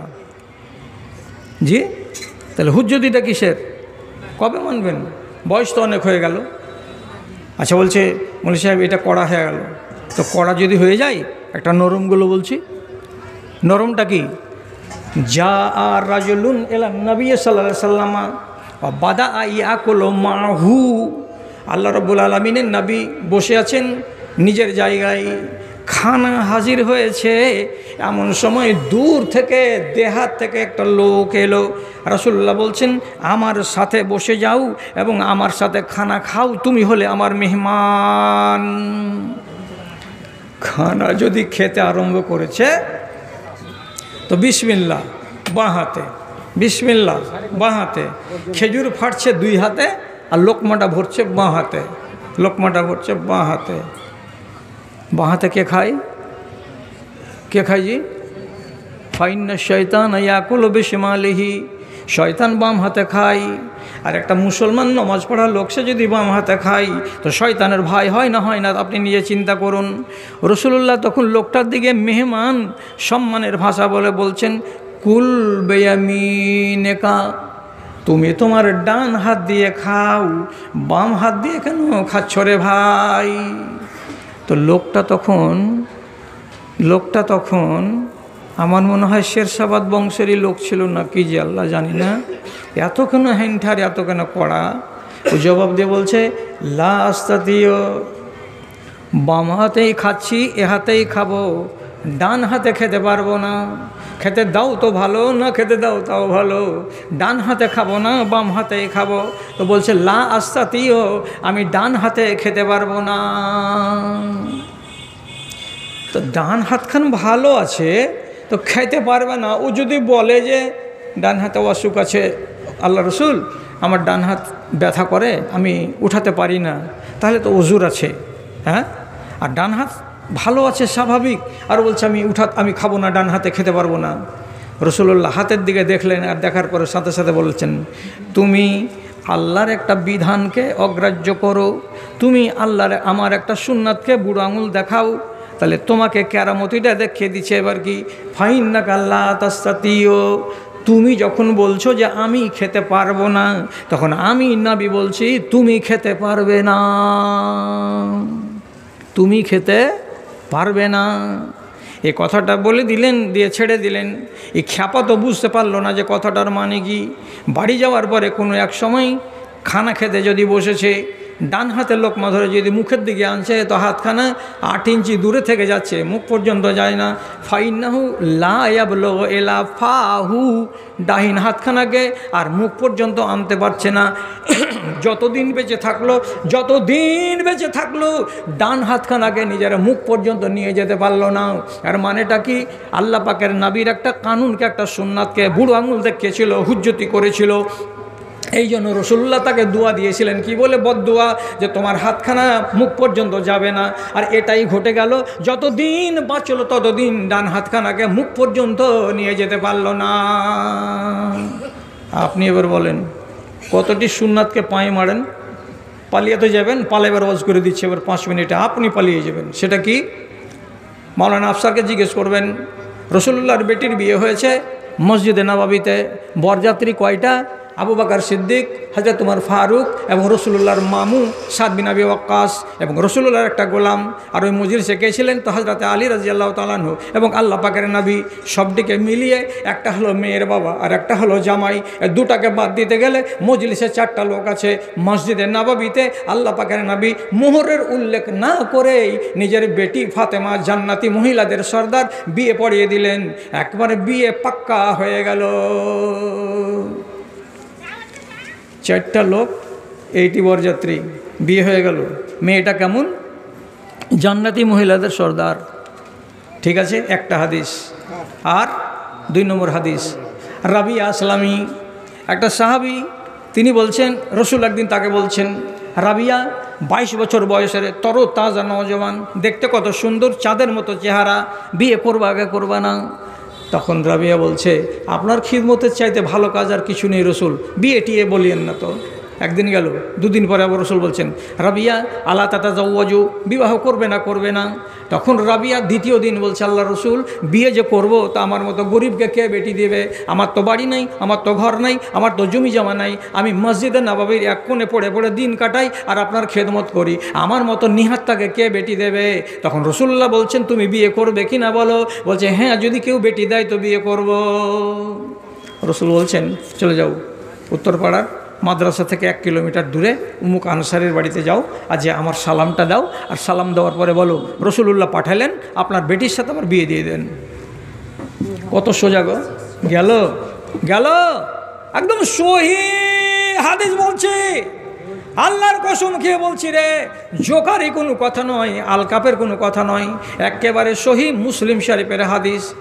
এবার রাবিয়া আসলামী গেলেন, আর যাওয়ার পরে বলছেন, আপনাকে নবীজি সালাম দিয়েছেন, তারপরে কি বলেছেন? বলছে, আপনার বেটির সঙ্গে আমার বিয়ে দিয়ে দেন। লোকটা বলছে, ঠিকই নবী বলেছেন নাকি? বলছে, হ্যাঁ বলেছেন। মজলিসটা কি লাগলো, নিজের ভাইটাকে ডাকলো, বেটাটাকে ডাকলো, আর ডাকার পরে রাবিয়া আসলামীর গলিতে তক্ষুনি 10 মিনিটের ভেতরে বিয়ে পড়িয়ে দিল। বিয়ে হয়ে গেল, মসজিদে চলে এসলো, টাইম লম্বা নেই। আচ্ছা, আপনি হ্যাঁ না বলেন, রসুল্লাহর বেটির বিয়েতে কটা বরযাত্রী ছিল? বলেন, আওয়াজ করেন, কটা ছিল? 4টা। রাবিয়া আসলামী বিয়ে করলো, এর বরযাত্রী কয়টা? কেউ নাই, একটাই। আচ্ছা, আপনি আপনার বেটা বোম্বাইয়ে কাজ করে, তার জন্য 150টা বরযাত্রী দিবেন? আপনি কয়বার তওবা করবেন বলেন? আর না তো সাদা কাগজ দেন। ওয়াজ শোনার পরে যদি আপনি না মানেন, তাহলে আল্লাহর রসুলের হাদিসকে আপনি বুড়ো আঙুল দেখান। আপনার মতো লোকের মরে ডাইরেক্ট জান্নাতে যাওয়া মুশকিল হবে। আমি কাগজে লিখে দিচ্ছি, দেন কাগজ। আপনি মানবেন না? কেন মানবেন না? মানবেন না তো শুনবেন কেন? 150টা বরযাত্রী মেয়ের বাপের বাড়িকে খেয়ে ধ্বংস করে দিয়ে চলে আসলো, আর তার পরের দিন আপনার বাড়িতে যেটা দাওয়াত হবে, এই দাওয়াতকে বলা হয় ওয়ালিমার দাওয়াত। এই দাওয়াতটা হচ্ছে মুসলমানদের হক, এই দাওয়াতটা হচ্ছে আপনার পাড়া প্রতিবেশীর হক। এই দাওয়াতটাকে আপনি খাওয়ালেন, আর খাওয়াবার পরে মাল ঝাড়ো, বালতি লেখাও, প্রেসার কুকার লেখাও, আর কাঁচের বাসনের কার্টুন পেশ করো, নম্বরই ঝাড়ো। শুধু দাঁতে খিলুল করলে হবে না। টাকা নিয়ে নিলেন, টাকাই যদি নিবেন, তো আপনার মতো ফকির লোকটা কেন দিতে গেলেন দাওয়াত? হোটেল খুললেন না? যদি বলেন যে না টাকা দিব, এত টাকা দাও, এত জিনিস খাওয়াচ্ছি, তো আপনার বেটির বাপের বাড়ি যে খেয়ে এসেছেন ললিবোজ করে করে, ওটা কি টাকার জিনিস ছিল না? ওটার বেলা পয়সা নেই?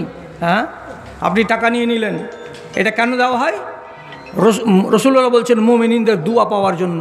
তা আমি যদি টাকা দিয়ে দাওয়াত খাই, তো আপনার বেটা আর বউয়ের জন্য আমি দোয়া কেন দেবো? টাকা দিয়ে ভোজ খেলাম, তো দোয়া ফের কিসের? হ্যাঁ, টাকা দিয়ে তো ভোজ খেয়েছি। দাদারে, কত দূরে যাইন না। আপনি মানতে পারবেন না, কথা শেষ। আপনাকে ছেড়ে দিচ্ছি, ঘড়িটার দিকে আপনি তাকান, আমিও তাকাচ্ছি। একটা কথা বলে দিয়ে শেষ। কি কথাটা? আবু হুরায়রা বলছেন, লোকেদের কি ভয় লাগে না? ইমাম রুকু থেকে মাথা উঠায়নি আর আগে উঠিয়ে নিল। লোকেদের কি ভয় লাগে না? ইমাম সাজদা থেকে মাথা উঠায়নি আর নিজের মাথা উঠিয়ে নিল। যদি ইমামের আগে আগে মাথা উঠাও, তো রাসূলুল্লাহ বলছেন ইউহাউলুল্লাহ রাসা হিমারিন, তোমার মাথাটাকে আল্লাহ রাব্বুল আলামিন গাধার মাথা বানিয়ে দেবেন। আল্লাহর রসুলের এবং আল্লাহর আইনকে তুমি বুড়ো আঙুল দেখাতে যেও না, কঠিন শাস্তি ভোগ করতে হবে। ইমামের আগে যেন মাথা না উঠে, এটা একটা বিধান। আচ্ছা, এটা কি হবে? আপনি বলবেন মনে মনে, এটা কি হবে? মুল্লা আলী কারি রাহিমাহুল্লাহ, একজন মুহাদ্দিস, উনি উনার একটা দামি কিতাব, তার ভিতরে লিখে রেখেছেন যে বাগদাদের মাটিতে এক বিশাল বড় মুহাদ্দিস ছিলেন। উনি দাস দিতেন, আর ওনার ক্লাসে 20টা 30টা করে ছাত্র লেখাপড়া করত। তো সেই ছাত্ররা লেখাপড়া যদি করছে, তো 2 খুঁটিতে সামনে চাদর টাঙিয়ে দিচ্ছেন, আর চাদরের এই পারে বসে বসে হাদিস পড়াচ্ছেন। চেহারাটা দেখতে দিচ্ছেন না ছাত্রদেরকে। 2 দিন 4 দিন 5 দিন 6 দিন পর একদিন এক ছাত্র বলছে, ওস্তাদজি, আপনার চেহারাটা যে দেখতে পেলাম না, তো মাঠে ময়দানে যদি আপনার সাথে আমাদের মুলাকাত হয়, তো কি করে চিনব যে এটা আপনি আমাদের ওস্তাদ? আপনি চেহারাটা দেখান না একদিন। তো উনি পর্দার আড়াল থেকে বলছেন, বাবারা ধনীরা, পড়ছো পড়ো, আমার চেহারাটা দেখার চেষ্টা করিও না, চেহারাটা দেখার তামান্না করিও না। কেন করিও না? একটা হাদিস আমি নিজে পড়াইতাম, কয়েকবার করে পড়িয়েছি, কিন্তু আমার নিজের বিশ্বাস হয়নি যে যদি ইমামের আগে আগে মাথা উঠাও, আল্লাহ রাব্বুল আলামিনের নবীর ফরমানের উল্টা করা হবে, তাতে কি আযাব আসবে। তোমার চেহারাটাকে আল্লাহ তাআলা গাধার মতো করে দিতে পারেন। তো আমি এটাকে অমান্য করেছিলাম, যার কারণে আল্লাহ তাআলা আমাকে আযাবে গ্রেফতার করেছেন। আমার চেহারাটা গাধার মতো হয়ে আছে, এই চেহারাখানা মানুষের মতো হয়ে নাই, তার জন্য তোমাদের সামনে আমি খুলি না। জিদ করলো যখন, তখন একদিন মাওলানা এবার চাদরটাকে যেমনি সরিয়ে দেওয়া, যতটি তালেবে ইলম ক্লাসে বসেছিল সবাই নিজের মাথাটাকে নিচু করে নিয়ে চোখটাকে বন্ধ করে নিয়ে বলছে, ওরে আল্লাহ, তোমার নবীর কথাকে অমান্য করতে গেলে এত বড় আযাব নাজিল হয়, এটা স্বচক্ষে দেখে নিলাম। হাদিসে লেখা আছে আল্লাহ তাআলা তার চেহারাটাকে গাধার চেহারা বানিয়ে দিবেন। তো আমাদের উস্তাদের চেহারাটা যখনই দেখছি, তখন মানুষের চেহারা মনে হয় না। একেবারে 100% যদি না হয়, তো 80% চেহারাটা দেখে গাধার মতো মনে হচ্ছে। আল্লাহজি মানুষকে জ্ঞান দেওয়ার, মানুষকে শিখাবার আর মানুষের শিখার। এজন্য হাদিস দরিয়া পড়ে আছে, হাজার হাজার হাজার হাদিস পড়ে আছে। আপনি যদি স্থিরভাবে কাউরি কাছ থেকে শুনেন, আর কোনো আলেম যদি আপনাকে শুনাই, 1 ঘন্টা শুনতে গেলে আপনার ইলম বাড়বে, আপনার জ্ঞান বাড়বে, এবং পুরাতন যদি ঈমান থাকে দুর্বল, তো সেগুলো একটু ঝকঝকে হবে, আর আপনার মনটা, আপনার নিয়তটা আর আপনার ঈমানটা আখেরাতমুখী হয়ে যাবে। এটা নিশ্চিত কথা। তার জন্য এদিক আর ওদিক, ডান আর বাম আপনাকে কথা না বলে, গোড়াতে বলেছিলাম একটাই আয়াত, সে আয়াতটা সূরা হাশরের, নবীজি যা দিয়েছেন তা ধরে নাও, নবীজি যা ছাড়তে বলেছেন তাকে ছেড়ে দাও। যদি ধরাকে না ধরো আর যদি ছাড়াকে না ছাড়ো, তাহলে তোমাদের দুর্গতি নানান দিক থেকে আসতে পারে, এবং তোমার আখেরাত বরবাদ হতে পারে, তোমার দুনিয়াও বরবাদ হতে পারে। দাদারা, কতটি কথা শুনলেন? এবার শোনো শোনো, যারা দাঁড়িয়ে গেলে তাদেরকে বলছে, আরিফ কই? মসজিদে নিন পড়ছে। আচ্ছা, পারুক। আচ্ছা, আপনাদের সামনে একটা কথা বলছি, এই কথাটা আজকের মতো শেষ কথা, যে আপনি এখান থেকে যে চলে যাবেন, তো সভাপতি বলবেন আপনাদেরকে চলে যেতে। আমি আপনাদেরকে সামনে ডাকছি 2টা কাজের জন্য। 1 নম্বর কাজ, সেটা হলো এই, আমি আপনার হাত থেকে, আমি ছোট ফকির, আমি বেশি নিব না, আপনি খুশি মনে আমার হাতে দিবেন। 10টা টাকা যদি দেন তাও আমি খুশি, আর 20টা টাকা দেন যদি, ব্যাগটা নেন রে, তাও আমি খুশি, আর 100 টাকা দেন তাও আমি খুশি, কিন্তু আপনার হাত থেকে আমি নিব। 2 নম্বর কথা, যদি মানুষ অসুখ হয় তাহলে ওষুধও খেতে হয় আর দুয়াও পড়তে হয়। এটা ঠিক না বে ঠিক বলেন তো? হ্যাঁ না? অসুখ হতে গেলে কি করতে হয়? দুয়া পড়তে হয় আর ওষুধও খেতে হয়। আইয়ুব নবী 17 বছর অসুখ থেকে উনি দুয়া পড়ে কি করেছেন? নাজাত পেয়ে গেছেন। তো আপনাদেরকে বলছি, মেয়েদের কাছ থেকে 13,677 টাকা, মেয়েদের কাছ থেকে 13,677 টাকা, আর ওইটি আলহামদুলিল্লাহ রেখে দেন। তো কি বলছি আপনাদেরকে, আমি আপনাদেরকে 70 পাতার একখানা কিতাব দিচ্ছি, 35টা রোগের নাম লেখা আছে। রোগ থেকে বাঁচবেন কেমন করে, তার জন্য 8